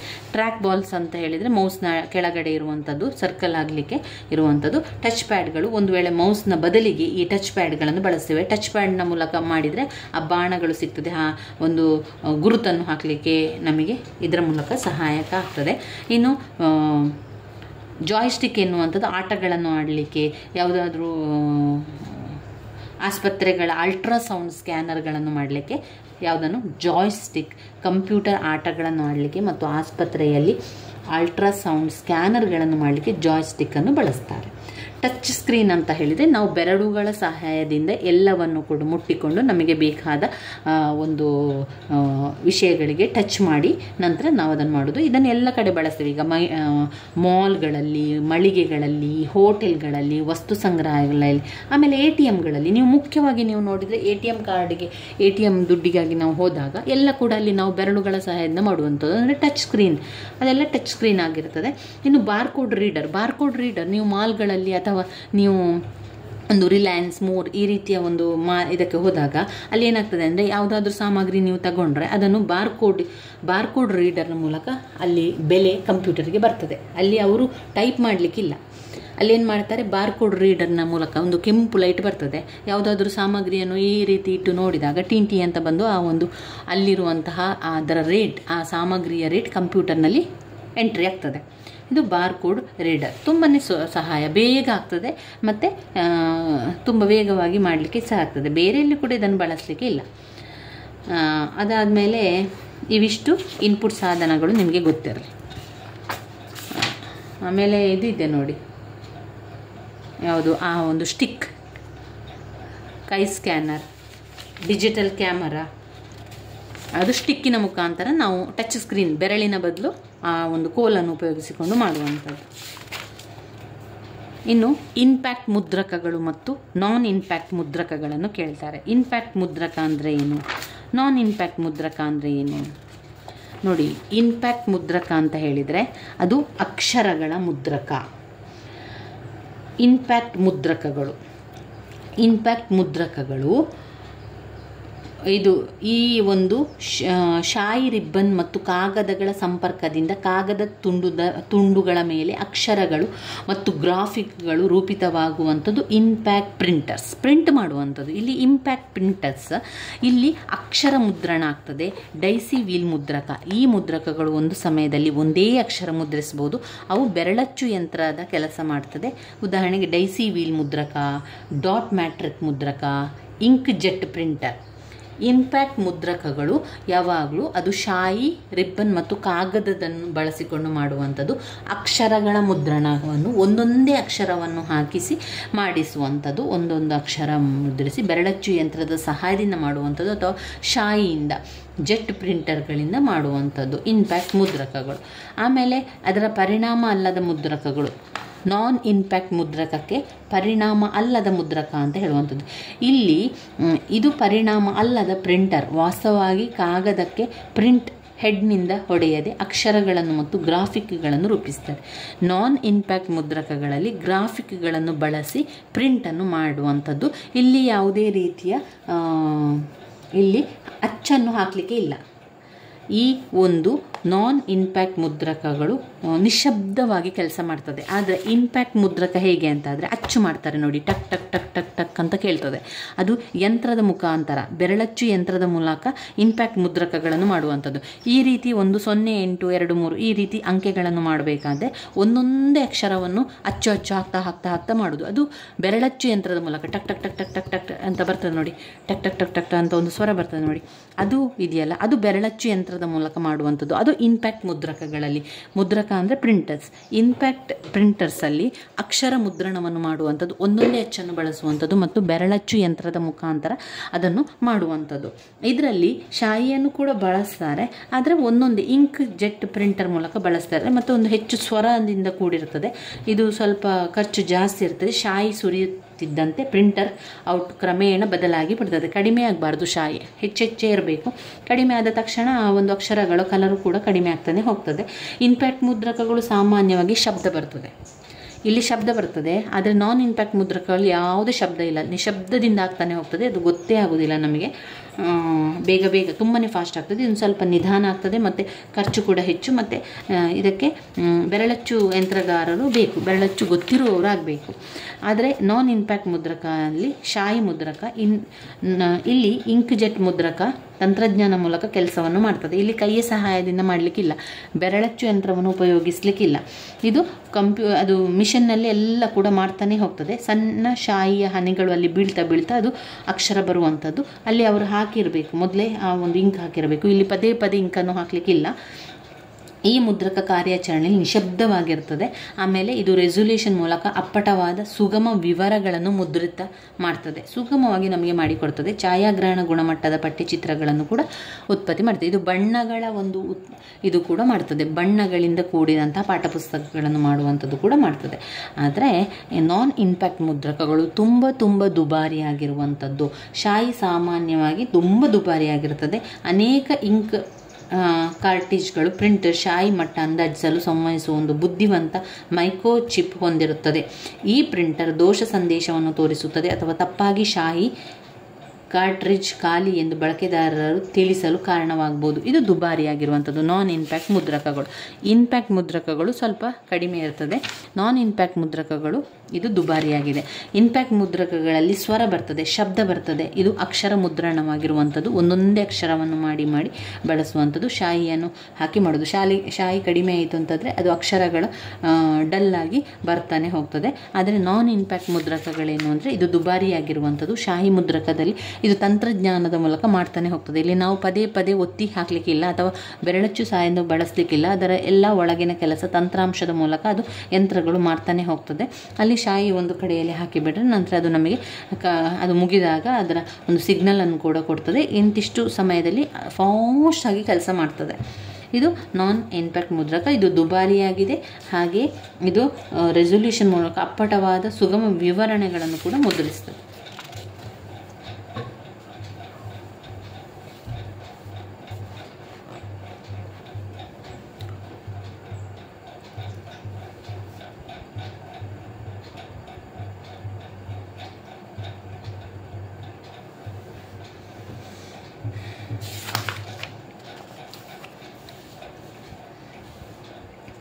ಇನ್ನು RAM ಮತ್ತು ROM ಬಗ್ಗೆ ನೋಡಿ.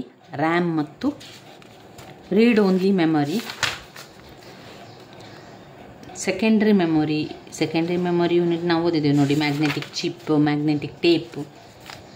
ರ್ಯಾಂಡಮ್ ಆಕ್ಸೆಸ್ ಮೆಮೊರಿ RAM ಮತ್ತು ROM ಗೊತ್ತಿರಬೇಕು. RAM ಅಂತ ಹೇಳಿದರೆ ರ್ಯಾಂಡಮ್ ಆಕ್ಸೆಸ್ ಮೆಮೊರಿ, ಯಾದೃಚ್ಛಿಕ ಪ್ರವೇಶ ಮೆಮೊರಿ. ಈ ಒಂದು ಮೆಮೊರಿಯಲ್ಲಿ ಹೇಗೆ ಎಲ್ಲ ಬಳಸ್ತಾರೆ ಅಂತ ನಾನು ಹೇಳ್ತಾ ಹೋಗ್ತೇನೆ, ಅರ್ಥ ಮಾಡ್ಕೊಳ್ಳಿ. ರ್ಯಾಂಡಮ್ ಆಕ್ಸೆಸ್ ಮೆಮೊರಿ ಮಾಹಿತಿಯನ್ನು CPU ಮೂಲಕ ಓದುವುದಕ್ಕೆ ಮತ್ತು ಬರೆಯುವುದಕ್ಕೆ ಅನುಮತಿಸುವ ಮೆಮೊರಿಯ ಒಂದು ವಿಧ. ಇದು ತಾತ್ಕಾಲಿಕ ಮಾಹಿತಿಯನ್ನು ಸಂಗ್ರಹಿಸುತ್ತದೆ, ಅಲ್ಪಾವಧಿಯ ಶೇಖರಣೆಗೆ ಬಳಸಲಾಗ್ತದೆ. ರ್ಯಾಂಡಮ್ ಆಕ್ಸೆಸ್ ಮೆಮೊರಿಯಲ್ಲಿ ತಾತ್ಕಾಲಿಕವಾಗಿ ಮಾಹಿತಿಯನ್ನು ಸಂಗ್ರಹಿಸುತ್ತದೆ ಮತ್ತು ಇದು ತಾತ್ಕಾಲಿಕವಾಗಿ ತೆಗೆದುಕೊಳ್ಳುವುದರಿಂದ ಅಲ್ಪಾವಧಿಯ ಶೇಖರಣೆಗೆ ಬಳಸಲಾಗ್ತದೆ. ಅಲ್ಪಾವಧಿಯ ಶೇಖರಣೆಗೆ ಇದನ್ನು ಬಳಸಲಾಗುವಂಥದ್ದು.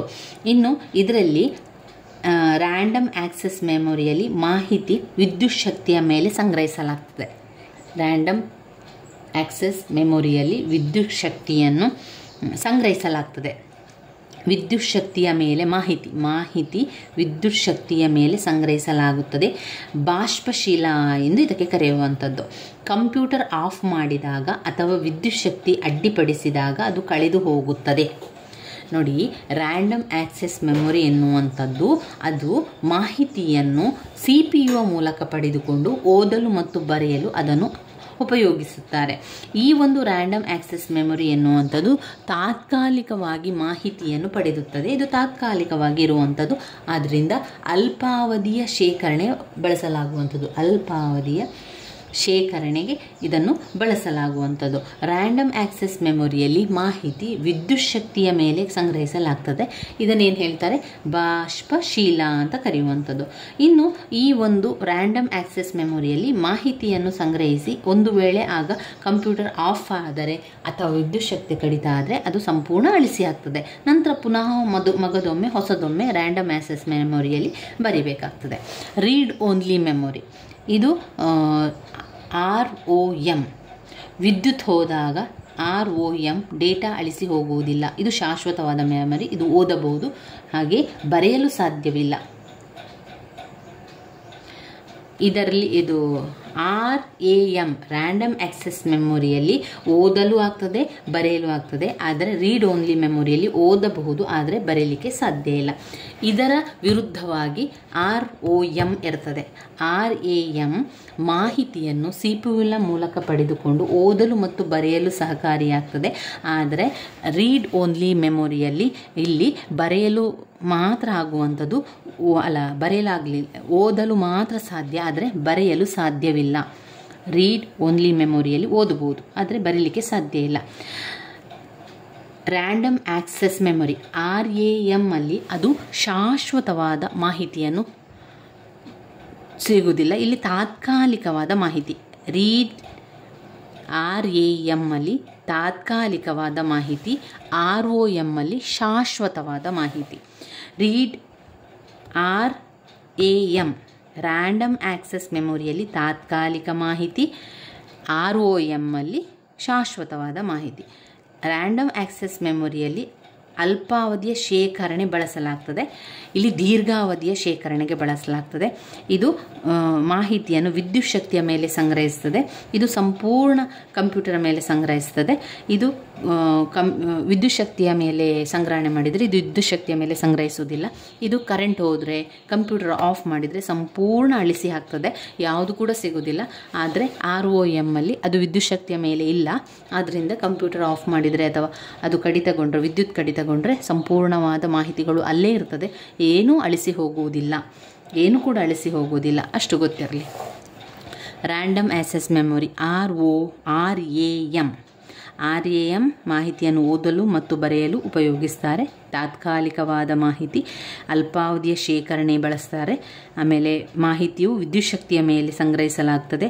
ಕಂಪ್ಯೂಟರ್ ಆಫ್ ಮಾಡಿದಾಗ ವಿದ್ಯುತ್ ಶಕ್ತಿ ಕಡಿತಾಗ ಸಂಪೂರ್ಣ ಕಳೆದು ಹೋಗ್ತದೆ, ಎಲ್ಲ ಕೂಡ ಅಳಿಸಿ ಹೋಗ್ತದೆ. ROM ಇದು ಓದಲು ಸಾಧ್ಯ ಇದೆ, ಆದರೆ ಬರೆಯಲು ಸಾಧ್ಯ ಇಲ್ಲ. ಇದು ಶಾಶ್ವತವಾದ ಮಾಹಿತಿಗಳನ್ನು ಸಂಗ್ರಹ ಮಾಡುತ್ತದೆ, ದೀರ್ಘವಾದ ಶೇಖರಣೆಗೆ ಬಳಸಲಾಗ್ತದೆ. ಮಾಹಿತಿಯನ್ನು ವಿದ್ಯುತ್ ಶಕ್ತಿಯ ಮೇಲೆ ಅದನ್ನು ಸಂಗ್ರಹಿಸುವುದಿಲ್ಲ. ಒಂದು ವೇಳೆ ಕಂಪ್ಯೂಟರ್ ಆಫ್ ಆದರೆ, ವಿದ್ಯುತ್ ಶಕ್ತಿ ಕಡಿತ ಆದರೆ ಯಾವುದು ಕೂಡ ಕಳೆದು ಹೋಗುವುದಿಲ್ಲ. ವಿದ್ಯುತ್ ಶಕ್ತಿ ಹೋದಾಗ ROM ಡೇಟಾ ಅಳಿಸಿ ಹೋಗುವುದಿಲ್ಲ, ಎಲ್ಲವೂ ಕೂಡ ಹಾಗೆಯೇ ಇರ್ತದೆ. ಇವಿಷ್ಟು ವಿಚಾರ ನೆನಪಲ್ಲಿ ಇಟ್ಕೊಳ್ಳಿ. ಇನ್ನು ನೆನಪಲ್ಲಿ ಇಟ್ಕೊಳ್ಬೇಕಾಗಿರುವಂಥದ್ದು ದ್ವಿತೀಯ ಶೇಖರಣಾ ಸಾಧನ. ದ್ವಿತೀಯ ಶೇಖರಣಾ ಸಾಧನಗಳಲ್ಲಿ ಪಾಯಿಂಟ್ಸ್ ನೆನಪಲ್ಲಿ ಇಟ್ಕೊಳ್ಳಿ. Magnetic tape, magnetic drum, magnetic disk, hard disk, floppy disk, CD, DVD, pen drive. ಇದನ್ನು ಅವ್ರು ಏನು ಹೇಳ್ತಾರೆ ಅಂದರೆ ಸೆಕೆಂಡರಿ ಶೇಖರಣಾ ಸಾಧನವನ್ನು ರೇಖಾಚಿತ್ರದ ಮೂಲಕ ತಿಳಿಸಿ ಅಂತ ಕೇಳ್ತಾರೆ. ಆವಾಗ ನಾವು ಚಿತ್ರ ಬರೆದು ನಂತರ ಅದನ್ನು ವಿವರಿಸ್ತಾ ಹೋಗಬೇಕಾಗ್ತದೆ. ಸೆಕೆಂಡ್ರಿ ಶೇಖರಣಾ ಘಟಕಗಳು ಮತ್ತೊಮ್ಮೆ ಹೇಳ್ತೇನೆ. ಮ್ಯಾಗ್ನೆಟಿಕ್ ಟೇಪ್ನ ರೀತಿಯಲ್ಲಿ ಇರ್ತದೆ, ಅದನ್ನು ನೀವು ಅದೇ ವಿವರಿಸ್ತಾ ಹೋಗಿ. ಮ್ಯಾಗ್ನೆಟಿಕ್ ಟೇಪ್ ಎನ್ನುವಂಥದ್ದು ಟೇಪ್ನ ರೀತಿಯಲ್ಲಿ ಚಿತ್ರವನ್ನು ಮಾಡಿ ಅದನ್ನು ಪುನಃ ಬಳಸ್ಬೋದು, ಮ್ಯಾಗ್ನೆಟಿಕ್ ಟೇಪ್. ಅದಾದ ಮೇಲೆ ಮ್ಯಾಗ್ನೆಟಿಕ್ ಡ್ರಮ್, ಅದೊಂದು ಈ ರೀತಿ ಉದ್ದಕ್ಕೆ ಒಂದು ಪ್ಲಾಸ್ಟಿಕ್ ಕುಪ್ಪಿಯ ಥರ ನಮಗೊಂದು ಬಾಟಲ್ ಥರ ನೀವು ಚಿತ್ರವನ್ನು ಮಾಡಿ ಮೇಲೆ ಒಂದು ಕಡೆ ಹೀಗೆ ಒಂದು ಸ್ವಲ್ಪ ಮೇಲ್ಗಡೆ ಕೆಳಗೆಲ್ಲ ತುಂಬ ಬಳ್ಳಿಗಳು, ಇದು ಮ್ಯಾಗ್ನೆಟಿಕ್ ಡ್ರಮ್. ಇದು ದ್ವಿತೀಯ ಶೇಖರಣಾ ಸಾಧನ ಆಗಿರುವಂಥದ್ದು. ಇನ್ನು magnetic tape, magnetic drum, magnetic disk ಯಾವುದೆಲ್ಲ? ಹಾರ್ಡ್ ಡಿಸ್ಕ್ ಮತ್ತು floppy disk. Magnetic disk, hard disk ಮತ್ತು ಫ್ಲಾಪಿ ಡಿಸ್ಕ್. ಹಾರ್ಡ್ ಡಿಸ್ಕ್ ಒಂದು ಸ್ಕ್ವೇರ್ ಅಂತ ಮಾಡಿ ಎಡದ ಕಡೆಯಲ್ಲಿ ದೊಡ್ಡದಾದ ಒಂದು CD ಟೈಪಲ್ಲಿ ಮಾಡಿ ರೌಂಡಲ್ಲಿ, ಮತ್ತೊಂದು ಕಡೆಯಲ್ಲಿ ಸ್ವಲ್ಪ ಅರ್ಧ ಚಂದ್ರಾಕೃತಿಯ CDಯನ್ನು ಮಾಡಿ, ಇದು hard disk. Magnetic tape, magnetic drum, magnetic disk, hard disk and floppy disk. Floppy disk ಕೂಡ ಹೀಗೆ ರೌಂಡ್ ಮಾಡಿ ಎಲ್ಲ, ಇದು ಹಾರ್ಡ್ ಡಿಸ್ಕಲ್ಲಿ. ಫ್ಲಾಪಿ ಡಿಸ್ಕ್ ಅಂತ ಹೇಳಿದರೆ ಒಂದು ಟೇಬಲ್ನ ಮೇಲೆ ಒಂದು ಚಕ್ರ, ಅದು ಫ್ಲಾಪಿ ಡಿಸ್ಕ್. ಒಂದು ಟೇಬಲ್ನ ಮೇಲೆ ಒಂದು ಟೇಬಲ್ನ ರೀತಿಯಲ್ಲಿರುವಂಥದ್ದು, ನಂತರ ಅದಕ್ಕೆ ಒಂದು ಸಣ್ಣದಾದ ಸ್ವಿಚ್ ಬೋರ್ಡ್ ರೀತಿಯಲ್ಲಿ, ನಂತರ ಮೇಲೆ ಒಂದು ಚಕ್ರವನ್ನು ಮಾಡಿ ಅದಕ್ಕೆ ಏನು ಹೇಳ್ತಾರೆ? ಫ್ಲಾಪಿ ಡಿಸ್ಕ್ ಅಂತ ಬರೆಯಿರಿ. ಫ್ಲಾಪಿ ಡಿಸ್ಕ್ ಆದ ಮೇಲೆ CD ನಿಮಗೆ ಮಾಮೂಲು ಗೊತ್ತಿದೆಯಲ್ಲ, ಒಂದು ಸಣ್ಣ ತೂತು, ನಡುವಿನಲ್ಲಿ ಒಂದು ಸಣ್ಣ ತೂತು, ಮತ್ತೊಂದು ದೊಡ್ಡ ಚಕ್ರ, ನಂತರ ಪೆನ್ಸಿಲಲ್ಲಿ ಹೀಗೆ ಶೇಡ್ ಮಾಡಿ, ಪೆನ್ಸಿಲಲ್ಲಿ ಅಥವಾ ಪೆನ್ನಲ್ಲಿ, ಆಯಿತಾ? ಹೇಗೆ ಅಂದರೆ ಮೊದಲು ಒಂದು ರೌಂಡ್ ಹಾಕಿ, ನಂತರ ಈ ರೀತಿ ಒಂದು ರೌಂಡ್ ಹಾಕಿ, ನಂತರ ನಿಮ್ಮ ಪೆನ್ನಲ್ಲಿ ಈ ರೀತಿಯಾಗಿ ಶೇಡ್ ಹಾಕಿ ಅದಕ್ಕೆ ಸುತ್ತಲು, ಯಾಕಂದರೆ ಅದು ನಿಮಗೆ ಇದು ಅಂತ ಕಾಣಬೇಕಲ್ಲ ಅಂತ. CD ಅಂತ ಕಾಣಲಿಕ್ಕೆ. ಆಮೇಲೆ DVD ಕೂಡ ಅದೇ ರೀತಿಯಲ್ಲಿ ಮಾಡಿ. ಪೆನ್ ಡ್ರೈವ್ ಅಂತ ಹೇಳಿದರೆ ನೀವು ಒಂದು ಸ್ವಲ್ಪ ಉದ್ದವಾಗಿ ಮಾಡಿ, ಈ ರೀತಿಯಾಗಿ ಮಾಡಿ ಕೊಡಿಯಲ್ಲಿ ಒಂದು ಸಣ್ಣದು, ಇದು ಸಿಕ್ಕಿಸಲಿಕ್ಕೆ, ನಮಗೆ ಕಂಪ್ಯೂಟರ್ಗೆ ಸಿಕ್ಕಿಸಲಿಕ್ಕೆ ಬೇಕಲ್ವಾ, ಅದಿರುವಂಥದ್ದು.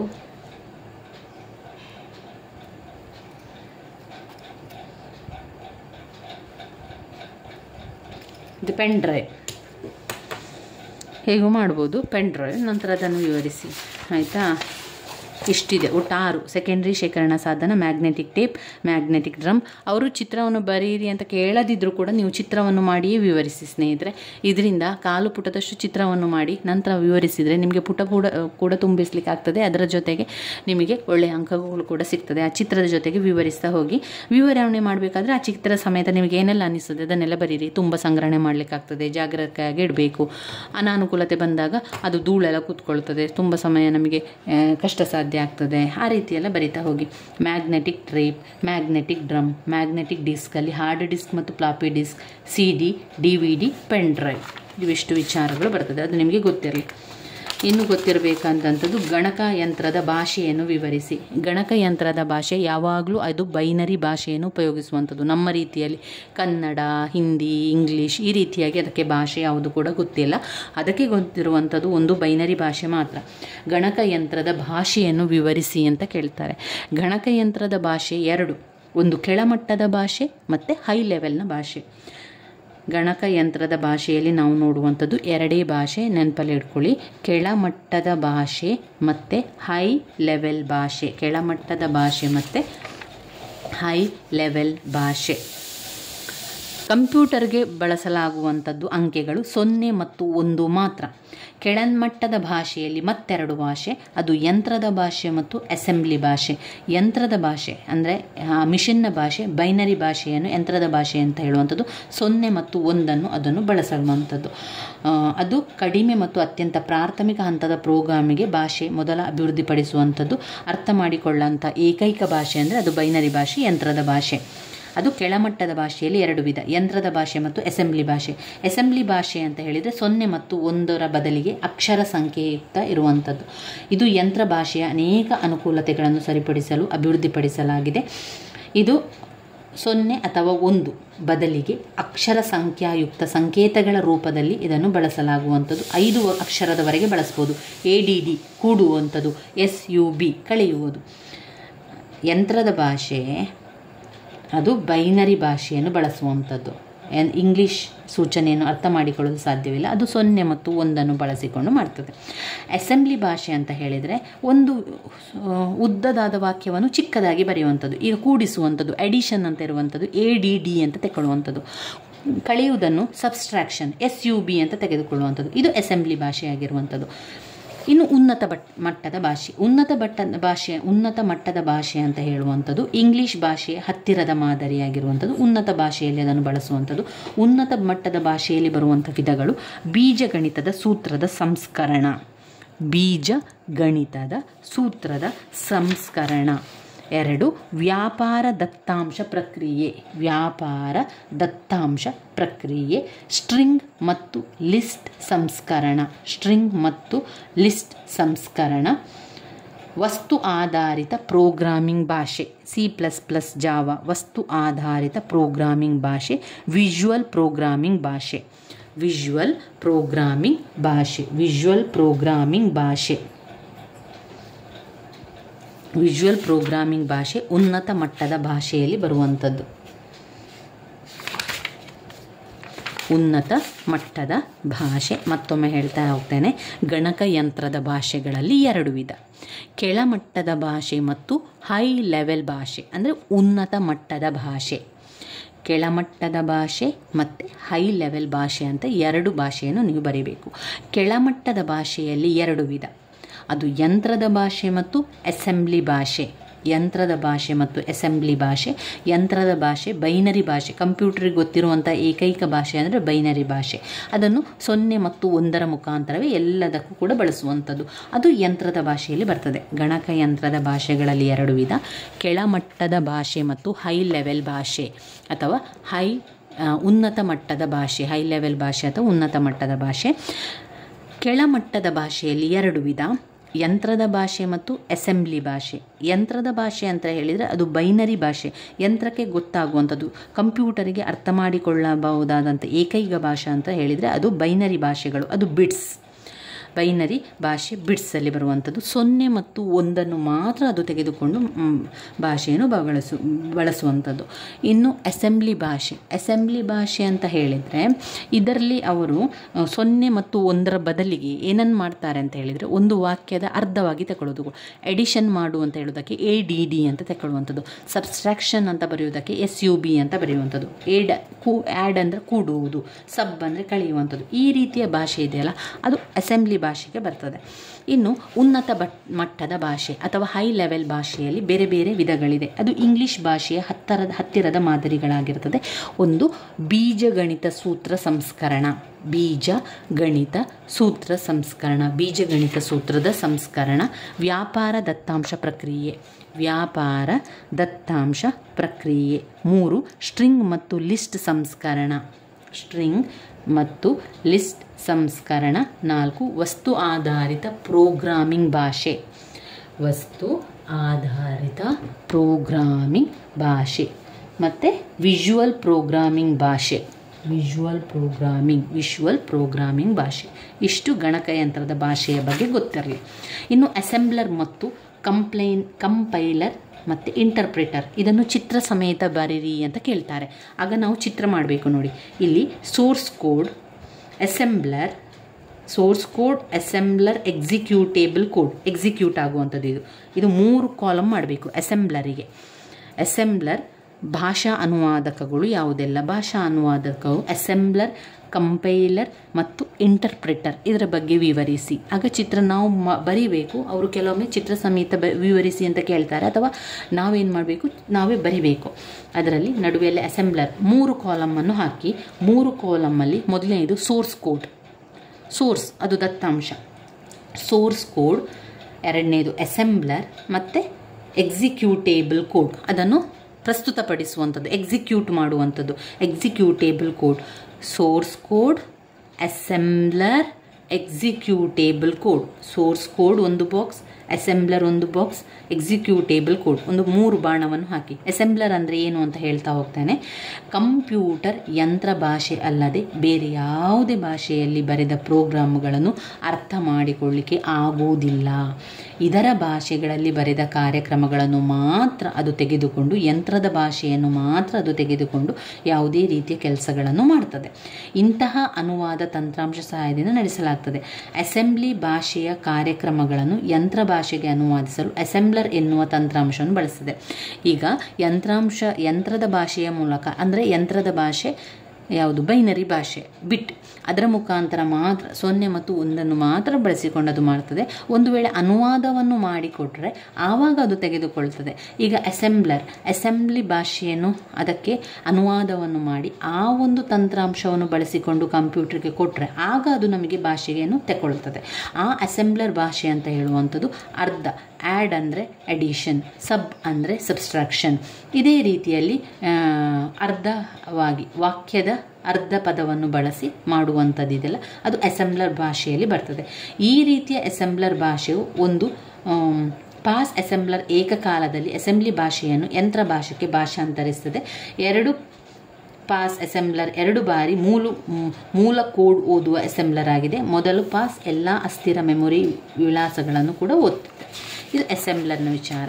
ಇನ್ನು ಕಂಪೈಲರ್ ಅಂತ ಬಂದಾಗ ಸೋರ್ಸ್ ಕೋಡ್ ದತ್ತಾಂಶ, ನಡುವಿನಲ್ಲಿ ಕಂಪೈಲರ್ ಮತ್ತು ಎಕ್ಸಿಕ್ಯೂಟೇಬಲ್ ಕೋಡ್. ಅದೇ ರೀತಿಯಲ್ಲಿ ಈಗ ಅಸೆಂಬ್ಲರ್ ಹೇಗೆ ಸೋರ್ಸ್ ಕೋಡ್, ನೀವು ನಡುವಲ್ಲಿ ಅಸೆಂಬ್ಲರ್ ಅಂತ ಬರೀರಿ, ಎಕ್ಸಿಕ್ಯೂಟೇಬಲ್ ಕೋಡ್ ಅಂತ ಬರೀರಿ. ಈಗ ಕಂಪೈಲರಲ್ಲಿ ಕೂಡ ಹಾಗೆ source code, compiler, executable code. ಈಗ ಕಂಪೈಲರ್ ಅಂತ ಹೇಳಿದರೆ ಇದು ಉನ್ನತ ಮಟ್ಟದ ಭಾಷೆ ಕಾರ್ಯಕ್ರಮವನ್ನು, ಉನ್ನತ ಮಟ್ಟದ ಭಾಷೆಯನ್ನು ಯಂತ್ರದ ಭಾಷೆಗೆ ಕನ್ವರ್ಟ್ ಮಾಡುವಂಥದ್ದು.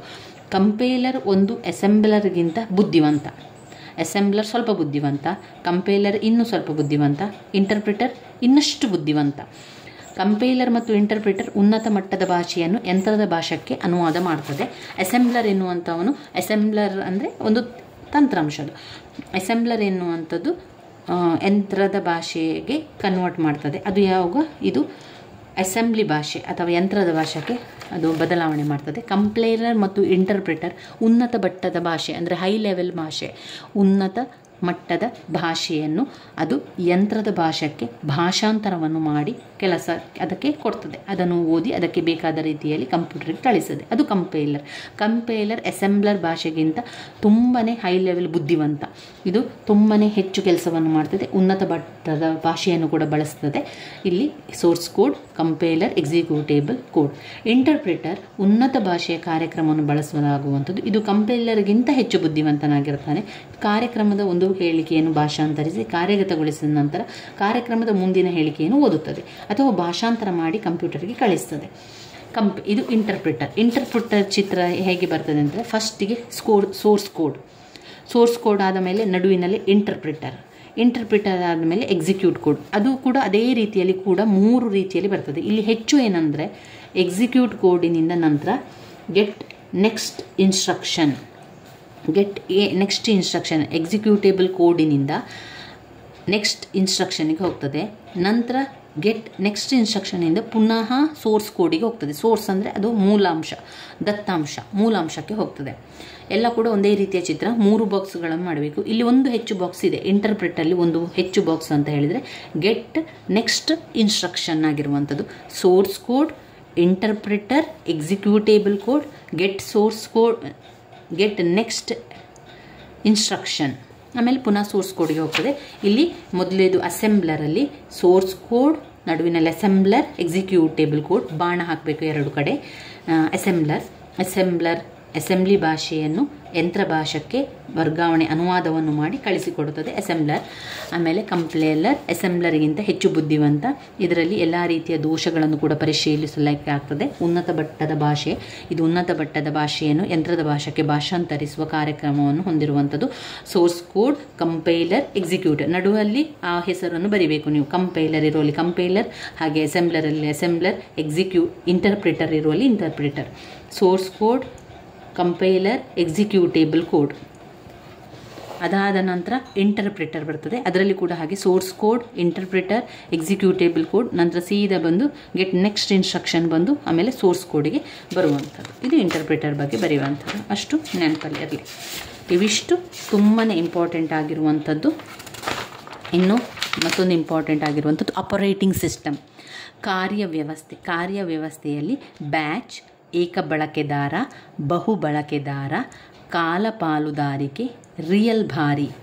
ಆಪರೇಟಿಂಗ್ ಸಿಸ್ಟಮ್ ಅಂತ ಹೇಳಿದರೆ ಅದು ಕಾರ್ಯವ್ಯವಸ್ಥೆಯನ್ನು ಮಾಡುವಂಥದ್ದು. ಕಂಪ್ಯೂಟರ್ ಬಳಕೆದಾರ ಮತ್ತು ಕಂಪ್ಯೂಟರ್ ಹಾರ್ಡ್ವೇರ್ ನಡುವೆ ಆಪರೇಟಿಂಗ್ ಸಿಸ್ಟಮ್ ಮಧ್ಯಂತರ ಇರುವಂಥದ್ದು, ಸಾಫ್ಟ್ವೇರ್ ಮಧ್ಯಂತರ ಇರುವಂಥದ್ದು. ಇಲ್ಲಿ ಆಪರೇಟಿಂಗ್ ಸಿಸ್ಟಮ್ನ ಕಾರ್ಯವ್ಯವಸ್ಥೆಯ ಕಾರ್ಯಗಳು ಹೇಗೆ ಬರ್ತದೆ ಅಂತ ಹೇಳಿದರೆ ಅದು ಇನ್ಪುಟ್ ಮತ್ತು ಔಟ್ಪುಟ್ಗಳನ್ನು ಹೊಂದಿರ್ತದೆ, ಪ್ರಕ್ರಿಯೆ ನಿರ್ವಹಣೆಯನ್ನು ಮಾಡ್ತದೆ. ಇದು ಕಡತ, ಮೆಮೊರಿ, 0 CPU ನಂತ ಸಂಪನ್ಮೂಲಗಳ ಹಂಚಿಕೆಯನ್ನು ಮಾಡ್ತದೆ. ಕಾರ್ಯಕ್ರಮಗಳ ಕಾರ್ಯವ್ಯವಸ್ಥೆಯ ಆಪರೇಟಿಂಗ್ ಸಿಸ್ಟಮ್ ಏನೆಲ್ಲ ಕೆಲಸವನ್ನು ಮಾಡ್ತದೆ ಅಂತ ಹೇಳಿದರೆ ಸಂಪನ್ಮೂಲಗಳ ಹಂಚಿಕೆ ಮಾಡ್ತದೆ, ಪ್ರವೇಶವನ್ನು ನಿಯಂತ್ರಣ ಮಾಡ್ತದೆ, ಕಾರ್ಯಕ್ರಮಗಳ ನಿಯಂತ್ರಣವನ್ನು ಮಾಡ್ತದೆ. ಆಮೇಲೆ ಒಂದು ಪ್ರಕ್ರಿಯೆಯನ್ನು ರಚಿಸ್ತದೆ, ಪ್ರಕ್ರಿಯೆಯನ್ನು ಕಾರ್ಯಗತಗೊಳಿಸ್ತದೆ, ಪ್ರಕ್ರಿಯೆಯನ್ನು ಅಳಿಸಲಿಕ್ಕೆ ಸಹಾಯ ಮಾಡ್ತದೆ, ಒಂದು ಪ್ರಕ್ರಿಯೆಯನ್ನು ರದ್ದು ಮಾಡ್ತದೆ, ಒಂದು ಪ್ರಕ್ರಿಯೆಯನ್ನು ಮುಂದುವರಿಸ್ತದೆ. ಈ ಇಷ್ಟು ಕೆಲಸ ಆಪರೇಟಿಂಗ್ ಸಿಸ್ಟಮಿಗಿದೆ. ಯಾವುದೆಲ್ಲ ಕೆಲಸ ಇದೆ ಕಾರ್ಯವ್ಯವಸ್ಥೆಯ ಕಾರ್ಯಕ್ಕೆ? ಪ್ರಶ್ನೆಯನ್ನು ನೋಡ್ಕೊಳ್ಳಿ. ಕೆಲವೊಮ್ಮೆ ಕ್ವಶನ್ ಏನು ಬರ್ತದೆ, ಕಾರ್ಯವ್ಯವಸ್ಥೆಯ ಕಾರ್ಯವ್ಯವಸ್ಥೆಯ ವಿಧಗಳು ಅಂತ ಕೇಳಿದರೆ ನಮಗೆ ಸ್ವಲ್ಪ ಕನ್ಫ್ಯೂಸ್ ಆಗ್ತದೆ. ಆಪರೇಟಿಂಗ್ ಸಿಸ್ಟಮ್ OS ಅಂತ ಬಂದರೆ ಅದು ಆಪರೇಟಿಂಗ್ ಸಿಸ್ಟಮ್. ಅದರ ಪ್ರಕ್ರಿಯೆ ನಿರ್ವಹಣೆ ಯಾವ ರೀತಿ ಬರ್ತದೆ ಅಂತ ಹೇಳಿದರೆ ಸಂಪನ್ಮೂಲಗಳ ಹಂಚಿಕೆ ಮಾಡ್ತದೆ, ಪ್ರವೇಶಗಳ ನಿಯಂತ್ರಣ ಮಾಡ್ತದೆ, ಕಾರ್ಯಕ್ರಮಗಳ ನಿಯಂತ್ರಣ ಮಾಡ್ತದೆ, ಒಂದು ಪ್ರಕ್ರಿಯೆಯನ್ನು ರಚನೆ ಮಾಡ್ತದೆ, ಅದನ್ನು ಕಾರ್ಯಗತಗೊಳಿಸ್ತದೆ, ಅದನ್ನು ಅಳಿಸಿ ಹಾಕ್ತದೆ, ಒಂದು ಪ್ರಕ್ರಿಯೆಯನ್ನು ರದ್ದು ಮಾಡ್ತದೆ ಅಥವಾ ಮುಂದುವರಿಯುವಂತೆ ಮಾಡ್ತದೆ. ಯಾವುದೆಲ್ಲ ಕೆಲಸ ಇದೆ? ಮೆಮೊರಿ ಮ್ಯಾನೇಜ್ಮೆಂಟ್ ಮಾಡ್ತದೆ, ನಿರ್ವಹಣೆಯ ಫೈಲ್ಗಳನ್ನೆಲ್ಲ ನಿರ್ವಹಣೆ ಮಾಡ್ತದೆ, ಸಾಧನ ನಿರ್ವಹಣೆಯನ್ನು ಮಾಡ್ತದೆ, ರಕ್ಷಣೆ ಮಾಡ್ತದೆ, ಭದ್ರತೆ ಮಾಡ್ತದೆ, ಬಳಕೆದಾರರ ಸಂಪರ್ಕ ಸಾಧನವಾಗಿದೆ. ಇನ್ನು ಕಾರ್ಯವ್ಯವಸ್ಥೆಯ ವಿಧಗಳನ್ನು ಕೇಳ್ತಾರೆ. 10 ಅಂಕಕ್ಕೆ OSನ ವಿಧಗಳು ಅಥವಾ ಆಪರೇಟಿಂಗ್ ಸಿಸ್ಟಮ್ನ ವಿಧಗಳು. ಬ್ಯಾಚ್ ಪ್ರಕ್ರಿಯೆ ಅಂದರೆ ಬ್ಯಾಚ್ ರೀತಿಯಲ್ಲಿ ಬೇರೆ ಬೇರೆ ಅದನ್ನು ಬ್ಯಾಚ್ ಮಾಡಿ ಅಲ್ಲಿ ಅದು ಕಾರ್ಯನಿರ್ವಹಿಸುವಂಥದ್ದು. ಅದು ಎಲ್ಲ ಫೈಲ್ಗಳ ನಿರ್ವಹಣೆ ಮಾಡ್ತದೆ, ಮೆಮೊರಿಯನ್ನು ಮ್ಯಾನೇಜ್ ಮಾಡ್ತದೆ, ಅದು ಸಂಪನ್ಮೂಲಗಳನ್ನು ಹಂಚಿಕೆ ಮಾಡ್ತದೆ. ಅದು OSನ ವಿಧಗಳು ಕೇಳುವಂಥದ್ದು. OS ಅಂದರೆ ಆಪರೇಟಿಂಗ್ ಸಿಸ್ಟಮ್ ಏನೆಲ್ಲ ಕೆಲಸ ಮಾಡ್ತದೆ? ಒಂದು ಮೆಮೊರಿಯ ಮ್ಯಾನೇಜ್ಮೆಂಟ್ ಮಾಡ್ತದೆ, ಎಲ್ಲ ಫೈಲ್ಗಳನ್ನು ನಿರ್ವಹಣೆ ಮಾಡ್ತದೆ, ರಕ್ಷಣೆ ಮಾಡ್ತದೆ, ಭದ್ರತೆ ಮಾಡ್ತದೆ, ಆಮೇಲೆ ಒಂದು ಕ್ರಿಯೆಯನ್ನು ರಚಿಸ್ತದೆ, ಅದನ್ನು ಕಾರ್ಯರತಕ್ಕೆ ತರ್ತದೆ, ಅದನ್ನು ಅಳಿಸಿ ಕೂಡ ಹಾಕ್ತದೆ, ಒಂದು ಪ್ರಕ್ರಿಯೆಯನ್ನು ರದ್ದು ಮಾಡಲಿಕ್ಕೂ ಕೂಡ ಅದು ಮಾಡ್ತದೆ ಅಥವಾ ಮುಂದುವರಿಸಿಕೊಂಡು ಹೋಗುವ ಕೆಲಸವನ್ನು ಕೂಡ ಮಾಡ್ತದೆ, ಸಂಪನ್ಮೂಲಗಳ ಹಂಚಿಕೆ ಮಾಡ್ತದೆ, ಬಳಕೆದಾರರ ಸಂಪರ್ಕ ಸಾಧನವಾಗಿ ಕೆಲಸ ಮಾಡ್ತದೆ, ರಕ್ಷಣೆ ಮಾಡ್ತದೆ, ಭದ್ರತೆ ಮಾಡ್ತದೆ, ಸಾಧನ ನಿರ್ವಹಣೆ ಮಾಡ್ತದೆ, ನಿರ್ವಹಣೆಯ ಫೈಲ್ಗಳನ್ನೆಲ್ಲ ನಿರ್ವಹಣೆ ಮಾಡ್ತದೆ, ಮೆಮೊರಿ ಮ್ಯಾನೇಜ್ಮೆಂಟ್ ಅಂದರೆ ಎಲ್ಲ ರೀತಿಯ ಸಂಗ್ರಹಣೆಯನ್ನು ಮ್ಯಾನೇಜ್ ಮಾಡ್ತದೆ. ಅದರ ವಿಧಗಳು ನೋಡಿದರೆ ಬ್ಯಾಚ್ ಪ್ರಕ್ರಿಯೆ, ಏಕ ಬಳಕೆದಾರ, ಬಹು ಬಳಕೆದಾರ, ಟೈಮ್ ಹಂಚಿಕೆ, ರಿಯಲ್ ಸಮಯ OS. ಇದು ಕಾರ್ಯನಿರ್ವಹಣೆಯ ವಿಧಗಳು ಅಂದರೆ OS ಆಪರೇಟಿಂಗ್ ಸಿಸ್ಟಮ್ನ ವಿಧಗಳು. ಒಂದು ಬ್ಯಾಚ್ ಮಾಡುವುದರ ಮೂಲಕ ಎಲ್ಲ ಕೆಲಸವನ್ನು ಮಾಡ್ತದೆ, ಬ್ಯಾಚ್ ಪ್ರಕ್ರಿಯೆ. ಆಮೇಲೆ ಒಬ್ಬನೇ ಏಕ ಬಳಕೆದಾರ, 2 ಬಹು ಬಳಕೆದಾರ, ಟೈಮ್ ಹಂಚಿಕೆಯನ್ನು ಮಾಡ್ತದೆ, ವಿಂಡೋಸ್ 95 ಎನ್ನುವಂಥ ಟೈಮ್ ಹಂಚಿಕೆಯನ್ನು ಮಾಡ್ತದೆ, ಬಹುವಿಧದ OS, ರಿಯಲ್ ಟೈಮ್ OS, ಹುದುಗಿಸಲಾದ OS, ರಿಯಲ್ ಟೈಮ್ OS, ಬಹುವಿಧದ OS, ಬಹುವಿಧದ operating system, real time operating system, ಹುದುಗಿಸಲಾದ ಆಪರೇಟಿಂಗ್ ಸಿಸ್ಟಮ್. OS ಅಂದರೆ ಆಪರೇಟಿಂಗ್ ಸಿಸ್ಟಮ್. ನೋಡಿ ಈ ಚಿತ್ರ ಮಾಡಿ, OS ಅಂತ ಹಾಕಿ. ಮೆಮೊರಿ ಮ್ಯಾನೇಜ್ಮೆಂಟ್, ನಿರ್ವಹಣೆಯ ಫೈಲ್, ಸಾಧನ ನಿರ್ವಹಣೆ, ರಕ್ಷಣೆ ಮತ್ತು ಭದ್ರತೆ, ಬಳಕೆದಾರರ ಸಂಪರ್ಕ ಸಾಧನೆ, ಸಂಪನ್ಮೂಲಗಳ ಹಂಚಿಕೆ, ಈ ರೀತಿ ಕಾರ್ಯಗಳನ್ನು ಮಾಡಿ ನಂತರ ಅದೇ ರೀತಿಯ ಚಿತ್ರದಲ್ಲಿ ಒಂದು ವಿಧಗಳನ್ನು ಕೂಡ ಮಾಡಿ. ಬ್ಯಾಚ್ ಪ್ರಕ್ರಿಯೆ, ಏಕ ಬಳಕೆದಾರ, ಬಹು ಬಳಕೆದಾರ, ಟೈಮ್ನ ಹಂಚಿಕೆ ಮಾಡ್ತದೆ. ಹುದುಗಿದಂತಹ ಆಪರೇಟಿಂಗ್ ಸಿಸ್ಟಮ್, ರಿಯಲ್ ಟೈಮ್ ಆದಂತಹ ಆಪರೇಟಿಂಗ್ ಸಿಸ್ಟಮ್ ಟೈಮ್ ಹಂಚಿಕೆಯನ್ನು ಮಾಡ್ತದೆ. ಬಹುವಿಧದ OS, ಬಹುವಿಧದ operating system, real time operating system, ಆಮೇಲೆ ಹುದುಗಿಸಲಾದಂಥ ಆಪರೇಟಿಂಗ್ ಸಿಸ್ಟಮ್. ಇದನ್ನು ನೆನಪಲ್ಲಿಟ್ಕೊಳ್ಳಿ. ಇಷ್ಟು ನೆನಪಲ್ಲಿಟ್ಕೊಂಡ್ರೆ ತುಂಬಾ ಒಳ್ಳೆಯದು. ಡಾಸ್ ಆದೇಶ, ಬೇರೆ ಬೇರೆ ಡಾಸ್ ಆದೇಶಗಳು ಬರ್ತದೆ. ಇದರಲ್ಲಿ 5 ಡಾಸ್ ಆದೇಶಗಳನ್ನು ತಿಳಿಸಿ ಅಂತ ಕೇಳ್ತಾರೆ. ಆಗ ಆಂತರಿಕ ಆಜ್ಞೆಗಳು, ಆಂತರಿಕ ಆಜ್ಞೆಗಳು DR ಆಜ್ಞೆಗಳು. ಆಗ ಆ ಒಂದು ಸೈನನ್ನು ಮಾತ್ರ ಹಾಕಿ ನೋಡಿ. ಆಂತರಿಕ ಆಜ್ಞೆಗಳು DOS, DOS ಆಂತರಿಕ ಆಜ್ಞೆಗಳು, DR ಆಜ್ಞೆಗಳು, CD ಆಜ್ಞೆ. CD ಆಜ್ಞೆ ಏನು? CD ಅಂತ ಹಾಕಬೇಕು. ಈ ರೀತಿಯಾಗಿ ಒಂದು ಅಕ್ಷರವನ್ನು ಬರೀಬೇಕು. CD ಆಜ್ಞೆ ನೋಡಿ. ಆಂತರಿಕ ಆಜ್ಞೆ ಏನು ಮಾಡ್ತದೆ? ಇದು ಕಮಾಂಡ್ಗಳನ್ನು ಮಾಡ್ತದೆ. DR ಆಜ್ಞೆಗಳು, DR ಆಜ್ಞೆ ಒಂದು ಕೋಶದ ವಿಷಯಗಳನ್ನು ವೀಕ್ಷಿಸಲು, DR ಆಜ್ಞೆಗಳು ಒಂದು ಕೋಶದ ವಿಷಯಗಳನ್ನು ವೀಕ್ಷಿಸಲು ಬಳಸಲಾಗುವುದು DR ಆಜ್ಞೆಗಳು. ಇದು ಆಂತರಿಕ ಆಜ್ಞೆಗಳು. CD ಆಜ್ಞೆ, CD ಆಜ್ಞೆಗಳು ABC ಸಂದೇಶವನ್ನು ನೀಡುತ್ತದೆ, ABC ಬದಲಾವಣೆಯನ್ನು ಮಾಡ್ತದೆ. CD ಆಜ್ಞೆಯನ್ನು ಕೋಶಗಳನ್ನು ಬದಲಾಯಿಸಲು ಬಳಸಲಾಗುವಂಥದ್ದು CD ಆಜ್ಞೆಗಳು. MD ಆಜ್ಞೆ ಒಂದು ಕೋಶವನ್ನು ರಚಿಸಲು MD ಆಜ್ಞೆಗಳು ಬೇಕು. ಒಂದು 5 ಡಾಸನ್ನು ಬರೆಯಿರಿ ಅಂತ ಕೇಳ್ತಾರೆ. ಆವಾಗ ನಾವು ಒಂದು ಆಂತರಿಕ ಆಜ್ಞೆಗಳು VER ಕಮಾಂಡ್ಗಳನ್ನು ಕೊಡ್ತದೆ. DR ಆಜ್ಞೆಗಳು, DR ಆಜ್ಞೆ ಒಂದು ಕೋಶದ ವಿಷಯಗಳನ್ನು ವೀಕ್ಷಿಸಲು ಬಳಸಲಾಗ್ತದೆ. CD ಆಜ್ಞೆಗಳು, CD ಆಜ್ಞೆಗಳು ಕೋಶಗಳನ್ನು ಬದಲಾಯಿಸಲು ಬಳಸಲಾಗ್ತದೆ. 4 MD ಆಜ್ಞೆಗಳು ಒಂದು ಕೋಶವನ್ನು ರಚಿಸಿ MD ಆಜ್ಞೆ ಬಳಸಲಾಗುವಂಥದ್ದು. RD ಆಜ್ಞೆಗಳು, RD ಆಜ್ಞೆಗಳು ಒಂದು ಕೋಶವನ್ನು ಅಳಿಸಿ ಹಾಕಲಿಕ್ಕೆ RD ಆಜ್ಞೆಗಳನ್ನು ಬಳಸಲಾಗುವುದು. ಒಟ್ಟು 5 ಆಜ್ಞೆಗಳು ನಿಮಗೆ ಗೊತ್ತಿರಲಿ. DOS, DOS ಡಾಸ್ನ ಬಗ್ಗೆ.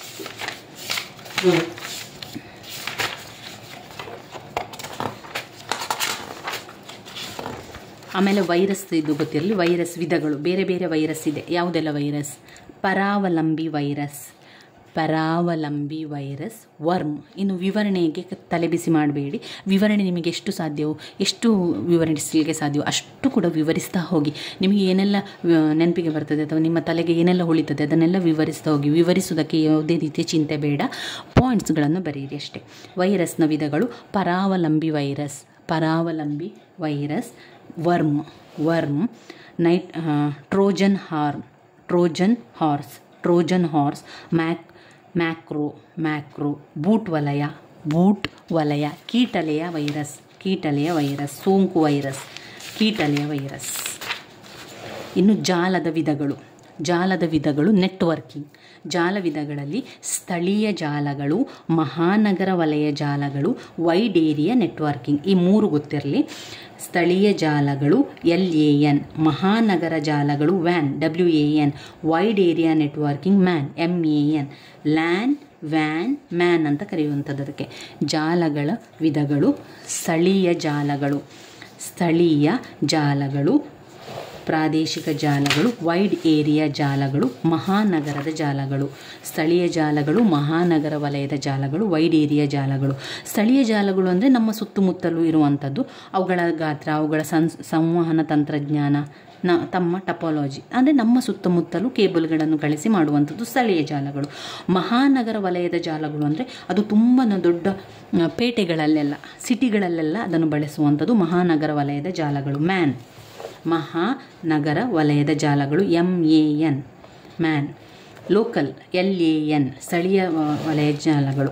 ವೈಡ್ ಏರಿಯಾ ಜಾಲಗಳು ಅಂದರೆ WAN, ಅದು ಬೃಹತ್ ಭೌಗೋಳಿಕ ಪ್ರದೇಶ ಅಂದರೆ ಕಾಡುಗಳಿಂದ ಹಿಡಿದು ನಮ್ಮ ಇಡೀ ವಿಶ್ವಕ್ಕೆ, ಇಡೀ ಭೌಗೋಳಿಕ ಪ್ರದೇಶಕ್ಕೆ ಬರುವಂಥದ್ದು ವೈಡ್ ಏರಿಯಾ ನೆಟ್ವರ್ಕ್. ಎಲ್ಲ ನೆಟ್ವರ್ಕ್ ಬರುವಂಥದ್ದು ಅದು. ಇಡೀ ಕೇಬಲ್ಗಳನ್ನು ತೆಗೆದುಕೊಂಡು ಹೋಗಿ ಎಲ್ಲ ಕಡೆಗೆ ಬರುವಂತಹ ಒಂದು ನೆಟ್ವರ್ಕ್. ಜಾಲದ ವಿಧಗಳು: ನೆಟ್ವರ್ಕಿಂಗ್, ಸ್ಥಳೀಯ ಜಾಲಗಳು LAN, ಮಹಾನಗರ ವಲಯ ಜಾಲಗಳು MAN, wide area networking WAN.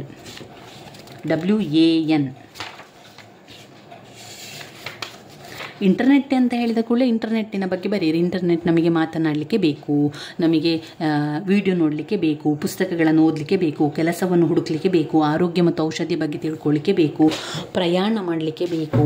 ಇದೆಲ್ಲ ಇಂಟರ್ನೆಟ್ನ ಸೌಲಭ್ಯ ಅಥವಾ ಇಂಟರ್ನೆಟ್ನ ಉಪಯೋಗ ಏನು ಅಂತ ಕೇಳಿದರೆ, ಶಾಪಿಂಗ್ ಮಾಡಲಿಕ್ಕೆ ಬೇಕು ಇಂಟರ್ನೆಟ್, ಮನರಂಜನೆ ಮಾಡಲಿಕ್ಕೆ ಬೇಕು, ರಿಸರ್ಚ್ ಮಾಡಲಿಕ್ಕೆ ಬೇಕು, ಸ್ಟಾಕ್ ಮಾರುಕಟ್ಟೆಯನ್ನು ಮಾಡಲಿಕ್ಕೆ ಬೇಕು, ವ್ಯಾಪಾರ ಎಲ್ಲ ಮಾಡಲಿಕ್ಕೆ ಬೇಕು ಅಂತ ಬರೆಯುತ್ತೆ.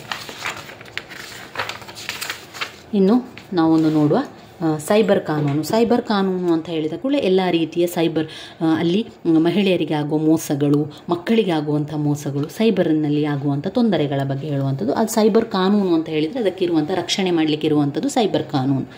ನೆಟ್ವರ್ಕ್ ಟಪಾಲಜಿಯನ್ನು ನೆನಪಿಟ್ಕೊಳ್ಳಿ. ನೆಟ್ವರ್ಕ್ ಟಪಾಲಜಿಯಲ್ಲಿ 3 ರೀತಿಯ network topology: bus topology, ring topology, star topology. Topology ಕಂಪ್ಯೂಟರ್ನ ಸಂಪರ್ಕ ಪಡೆಯುವಂಥ ವ್ಯವಹಾರ ಮಾಡುವಂಥದ್ದು. ಬಸ್ ಟಪಾಲಜಿಯಲ್ಲಿ ಒಂದೇ ಕೇಬಲ್ಗಳನ್ನು ಬಳಸಿಕೊಂಡು ಎಲ್ಲ ನೆಟ್ವರ್ಕನ್ನು ಕಳಿಸಿಕೊಡುವಂಥದ್ದು ಬಸ್ ಟಪಾಲಜಿಯಲ್ಲಿ. ಕೇಬಲ್ ತುಂಬ ಬೇಡ, ಇದಕ್ಕೆ ಕಡಿಮೆ ಖರ್ಚಿನಲ್ಲಿ ಆಗ್ತದೆ. ಸ್ಟಾರ್ ಟಪಾಲಜಿ ಹಾಗೆಲ್ಲ ಒಂದು ಹಬ್ಸ್ ಇರ್ತದಲ್ವ, ಪ್ರತಿಯೊಂದು ಕಂಪ್ಯೂಟರ್ಗೆ ಪ್ರತ್ಯೇಕವಾದ ಕೇಬಲ್, ಎಲ್ಲದಕ್ಕೂ ಕೂಡ ಬೇರೆ ಬೇರೆ ಕೇಬಲ್.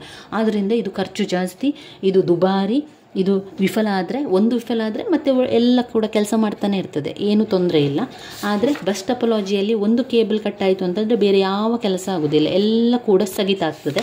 ಆಮೇಲೆ ಅದು ಎಲ್ಲಿ ರಿಪೇರಿ ಬಂದಿದೆ ಅಂತ ನೋಡಲಿಕ್ಕೂ ಕೂಡ ಕಷ್ಟ, ಎಲ್ಲಿ ಹಾಳಾಗಿದೆ ಅಂತ ನೋಡಲಿಕ್ಕೂ ಕೂಡ ಕಷ್ಟ. ರಿಂಗ್ ಟಪಾಲಜಿಯಲ್ಲಿ ಇದನ್ನು ಕೂಡ ಚಿತ್ರ ಸಹಿತ ಬರೆದು ವಿವರಿಸಬೇಕು, ಒಳ್ಳೆಯ ಅಂಕ ಸಿಗ್ತದೆ. ಚಿತ್ರ ಮಾಡಬೇಕು. ಸ್ಟಾರ್ ಟಪಾಲಜಿಯಲ್ಲಿ ಬೇರೆ ಬೇರೆ ಕಂಪ್ಯೂಟರ್, ಇದೆಲ್ಲ ಕಂಪ್ಯೂಟರು, ಬೇರೆ ಬೇರೆ ಕಂಪ್ಯೂಟರ್ಗೆ ಬೇರೆ ಬೇರೆ ಕೇಬಲ್, ಒಂದು ಹಬ್ಸ್ ಇರುವಂಥದ್ದು. ಆಮೇಲೆ ಇಲ್ಲಿ ಬಸ್ಸಲ್ಲಿ ಒಂದು ಮೇನ್ ನೆಟ್ವರ್ಕ್ ಇರ್ತದೆ, ಒಂದೇ ಕೇಬಲ್ ಉದ್ದಕ್ಕೆ ಬಸ್ಸಿನ ರೀತಿಯಲ್ಲಿ ಇರ್ತದೆ. ಅದು ಬಸ್ಸಿನ ರೀತಿಯಲ್ಲಿ ಇರುವಂಥದ್ದು, ಇದೆಲ್ಲ ಕಂಪ್ಯೂಟರ್. ಇದು ರಿಂಗ್ ಟಪಾಲಜಿ. ರಿಂಗಿನ ರೀತಿಯಲ್ಲಿ ಎಲ್ಲ ಕಂಪ್ಯೂಟರ್, 4 ಕಂಪ್ಯೂಟರ್ ಮಾಡಿ ಅದು ರಿಂಗಿನ ರೀತಿಯಲ್ಲಿ ಮಾಡಿ. ರಿಂಗಿನ ರೀತಿಯಲ್ಲಿ ಅಂದರೆ 4 ಕಂಪ್ಯೂಟರ್ ಒಂದು ರಿಂಗ್ ಮಾಡಿ ಅದರಲ್ಲಿ 4 ಕಂಪ್ಯೂಟರ್ ಮಾಡಿ ಗೆರೆಯನ್ನು ಹಾಕಿ ಅದು ಎಲ್ಲ ಕೂಡ ಸಂಪರ್ಕ ಹೋಗುದು. ಇಲ್ಲಿ ಕೂಡ ಹಾಗೆ ಒಂದು ಕೇಬಲನ್ನು ಬಳಸಿಕೊಂಡು ಎಲ್ಲ ಕಂಪ್ಯೂಟರ್ಗೆ ಹಾಕೋದ್ರಿಂದ ಎಲ್ಲಿಯಾದರೂ ಒಂದು ಕಡೆ ಹಾಳಾದರೆ ಎಲ್ಲಿ ಹಾಳಾಯಿತು ಅಂತ ಗೊತ್ತಾಗೋದಿಲ್ಲ. ಕಡಿಮೆ ನೆಟ್ವರ್ಕ್ ಸಾಕು, ಕಡಿಮೆ ಕೇಬಲ್ ಸಾಕು. ಇದು ಕೂಡ ತುಂಬ ದುಬಾರಿ ಅಲ್ಲ. ಆದರೆ ಸ್ಟಾರ್ ಟಪಾಲಜಿ ಮಾತ್ರ ತುಂಬ ದುಬಾರಿ. ಸೈಬರ್ ಕಾನೂನು ಅಂತ ಹೇಳಿದರೆ, ಸೈಬರ್ ಕಾನೂನು ನಮ್ಮ ಆಡಳಿತ ಕಾನೂನು ಆಗಿದೆ. ಯಾವುದೇ ರೀತಿಯ ತೊಂದರೆ ಆದಾಗ ನಮಗೆ ಅದು ಸಹಾಯ ಮಾಡ್ತದೆ. ಸರಕಾರದಿಂದ ಅನುಮೋದನೆಗೊಂಡಿದೆ. ಒಂದು ನಿರ್ದಿಷ್ಟ ಪ್ರದೇಶದಲ್ಲಿ ಜಾರಿಯಲ್ಲಿರ್ತದೆ. ಆ ಪ್ರದೇಶದ ಎಲ್ಲ ವ್ಯಕ್ತಿಗಳು ಅದನ್ನು ಪಾಲಿಸಬೇಕು. ಒಂದು ವೇಳೆ ಸೈಬರ್ ಕಾನೂನಿನ ಬಗ್ಗೆ ಉಲ್ಲಂಘನೆ ಮಾಡಿದವರಿಗೆ ಸೆರೆವಾಸ ಸಿಗ್ತದೆ, ದಂಡ ಸಿಗ್ತದೆ. ಅದಕ್ಕೆ ಪರಿಹಾರವನ್ನು ಪಾವತನೆ ಮಾಡಲು ಸರ್ಕಾರ ಕ್ರಮವನ್ನು ಕೂಡ ಕೈಗೊಳ್ಳುತ್ತದೆ. ಯಾವಾಗ ಸೈಬರ್ ಕಾನೂನು ಬಳಕೆಯಲ್ಲಿ ಬರ್ತದೆ ಅಂತ ಹೇಳಿದರೆ, ಒಂದು ಸೈಬರ್ ಕ್ರೈಮ್ ಎಲ್ಲ ಬಂದಾಗ, ಆಮೇಲೆ ಎಲೆಕ್ಟ್ರಾನಿಕ್ ಮತ್ತು ಡಿಜಿಟಲ್ ಸಿಗ್ನೇಚರ್ಸ್ಗಳು, ಭೌತಿಕ ಆಸ್ತಿಗಳ ಬಗ್ಗೆ, ಡೇಟಾ ಪ್ರೊಟೆಕ್ಷನ್ ಮತ್ತು ಗೌಪ್ಯತೆ ಬಂದಾಗ ಅದನ್ನು ಬಳಸುವಂಥದ್ದು.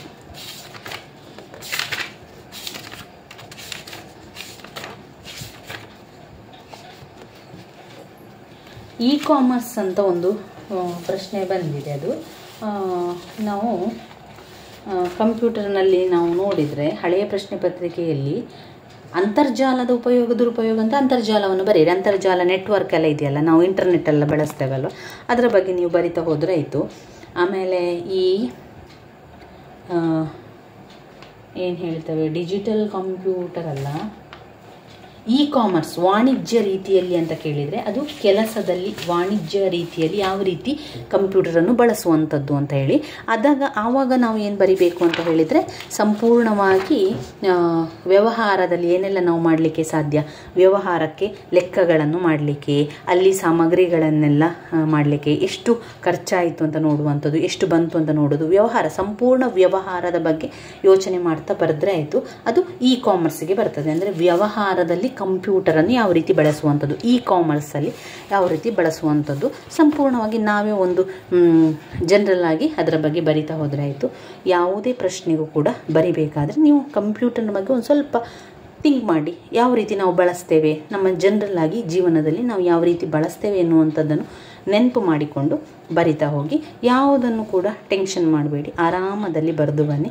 ಎಲ್ಲ ಪ್ರಶ್ನೆಗೂ ಕೂಡ ಉತ್ತರವನ್ನು ಬರೆದು ಬನ್ನಿ. ನಿಮಗೆ ಏನೆಲ್ಲ ವಿವರಿಸಲಿಕ್ಕೆ ಸಾಧ್ಯವೋ ಅದೇ ರೀತಿಯಲ್ಲಿ ಎಲ್ಲದಕ್ಕೂ ಕೂಡ ವಿವರಿಸ್ತಾ ಬನ್ನಿ. ಯಾವುದನ್ನು ಕೂಡ ಸ್ಕಿಪ್ ಮಾಡಬೇಡಿ. ನಿಮಗೇನು ಗೊತ್ತಿದೆ ಅದು ಒಟ್ಟಿನಲ್ಲಿ ಕಂಪ್ಯೂಟರ್ ಅಂದರೆ ಏನು, ಅದು ಒಂದು ಯಂತ್ರ. ಅದಕ್ಕೆ ತಂತ್ರಾಂಶವನ್ನು ಹಾಕಿದರೆ ಮಾತ್ರ ಅದು ವರ್ಕ್ ಆಗುವಂಥದ್ದು. ಅದಕ್ಕೆ ಅದರದೇ ಭಾಷೆ ಇದೆ, ಅದನ್ನು ಆಪರೇಟಿಂಗ್ ಸಿಸ್ಟಮ್, ಅದು ಏನಾದರೂ ಒಂದು ವಿಚಾರ ಕೊಟ್ಟರೆ ಮಾತ್ರ ಅದು ನಮಗೆ ಫಲಿತಾಂಶವನ್ನು ಕೊಡುವಂಥದ್ದು. ಅದು ಯಾವತ್ತೂ ತಪ್ಪು ಮಾಹಿತಿಯನ್ನು ಕೊಡುವುದಿಲ್ಲ, ನಮಗೆ ಅದು ಸರಿಯಾದ ಮಾಹಿತಿಯನ್ನೇ ಕೊಡ್ತದೆ. ನಾವು ಈ ಇಂಟರ್ನೆಟ್ಟಿನಿಂದಾಗಿ ಅಥವಾ ಕಂಪ್ಯೂಟರ್ನಿಂದಾಗಿ ತುಂಬಾ ನಮಗಿದು ಸಹಾಯ ಆಗಿದೆ ಅಲ್ವಾ. ಅದನ್ನೆಲ್ಲ ಯೋಚನೆ ಮಾಡ್ತಾ, ಅದನ್ನೆಲ್ಲ ಗ್ರಹಿಸ್ತಾ ನಾವು ಯಾವ ರೀತಿ ಅದನ್ನು ಬಳಕೆ ಮಾಡ್ತೇವೆ ಅದನ್ನೆಲ್ಲ ಬರಿತಾ ಹೋಗಿ. ಒಂದು ಮನರಂಜನೆಗೂ ಕೂಡ ಕಂಪ್ಯೂಟರ್ ಬೇಕು, ಆಟ ಆಡಲಿಕ್ಕೂ ಕಂಪ್ಯೂಟರ್ ಬೇಕು, ಚಿತ್ರ ಮಾಡಲಿಕ್ಕೂ ಕೂಡ ಕಂಪ್ಯೂಟರ್ ಬಳಸ್ತೇವೆ. ಮಕ್ಕಳು ಕೂಡ ಅದನ್ನು ಎಲ್ಲ ರೀತಿಯ ಉಪಯೋಗವನ್ನು ಮಾಡ್ತಾರೆ. ನಾವು ಒಂದು ಸಿನಿಮಾ ನೋಡಲಿಕ್ಕೂ ಕೂಡ ಮಾಡ್ತೇವೆ, ಸಿನಿಮಾವನ್ನು ಕೂಡ ನೋಡ್ತೇವೆ, ಸಂಗೀತ ಕೇಳ್ತೇವೆ, ನೃತ್ಯಗಳನ್ನು ತರಗತಿಗಳನ್ನು ಮಾಡ್ತೇವೆ, ತರಬೇತಿಗಳನ್ನೆಲ್ಲ ಅದರಲ್ಲಿ ಸಿಗ್ತದೆ. ಇದನ್ನೆಲ್ಲ ನೆನಪಲ್ಲಿಟ್ಕೊಂಡು ಯೋಚನೆ ಮಾಡಿಕೊಂಡು ಬರಿತಾ ಹೋಗಿ ಸ್ನೇಹಿತರೆ. ನನ್ನ ವೀಡಿಯೋಸ್ ಎಲ್ಲ ನಿಮಗೆ ಇಷ್ಟ ಆಗಿದ್ದರೆ ಲೈಕ್ ಕೊಡಿ, ಶೇರ್ ಮಾಡಿ, ಹಾಗೆ ಸಬ್ಸ್ಕ್ರೈಬ್ ಮಾಡಲಿಕ್ಕೆ ಮರಿಬೇಡಿ. ಧನ್ಯವಾದಗಳು.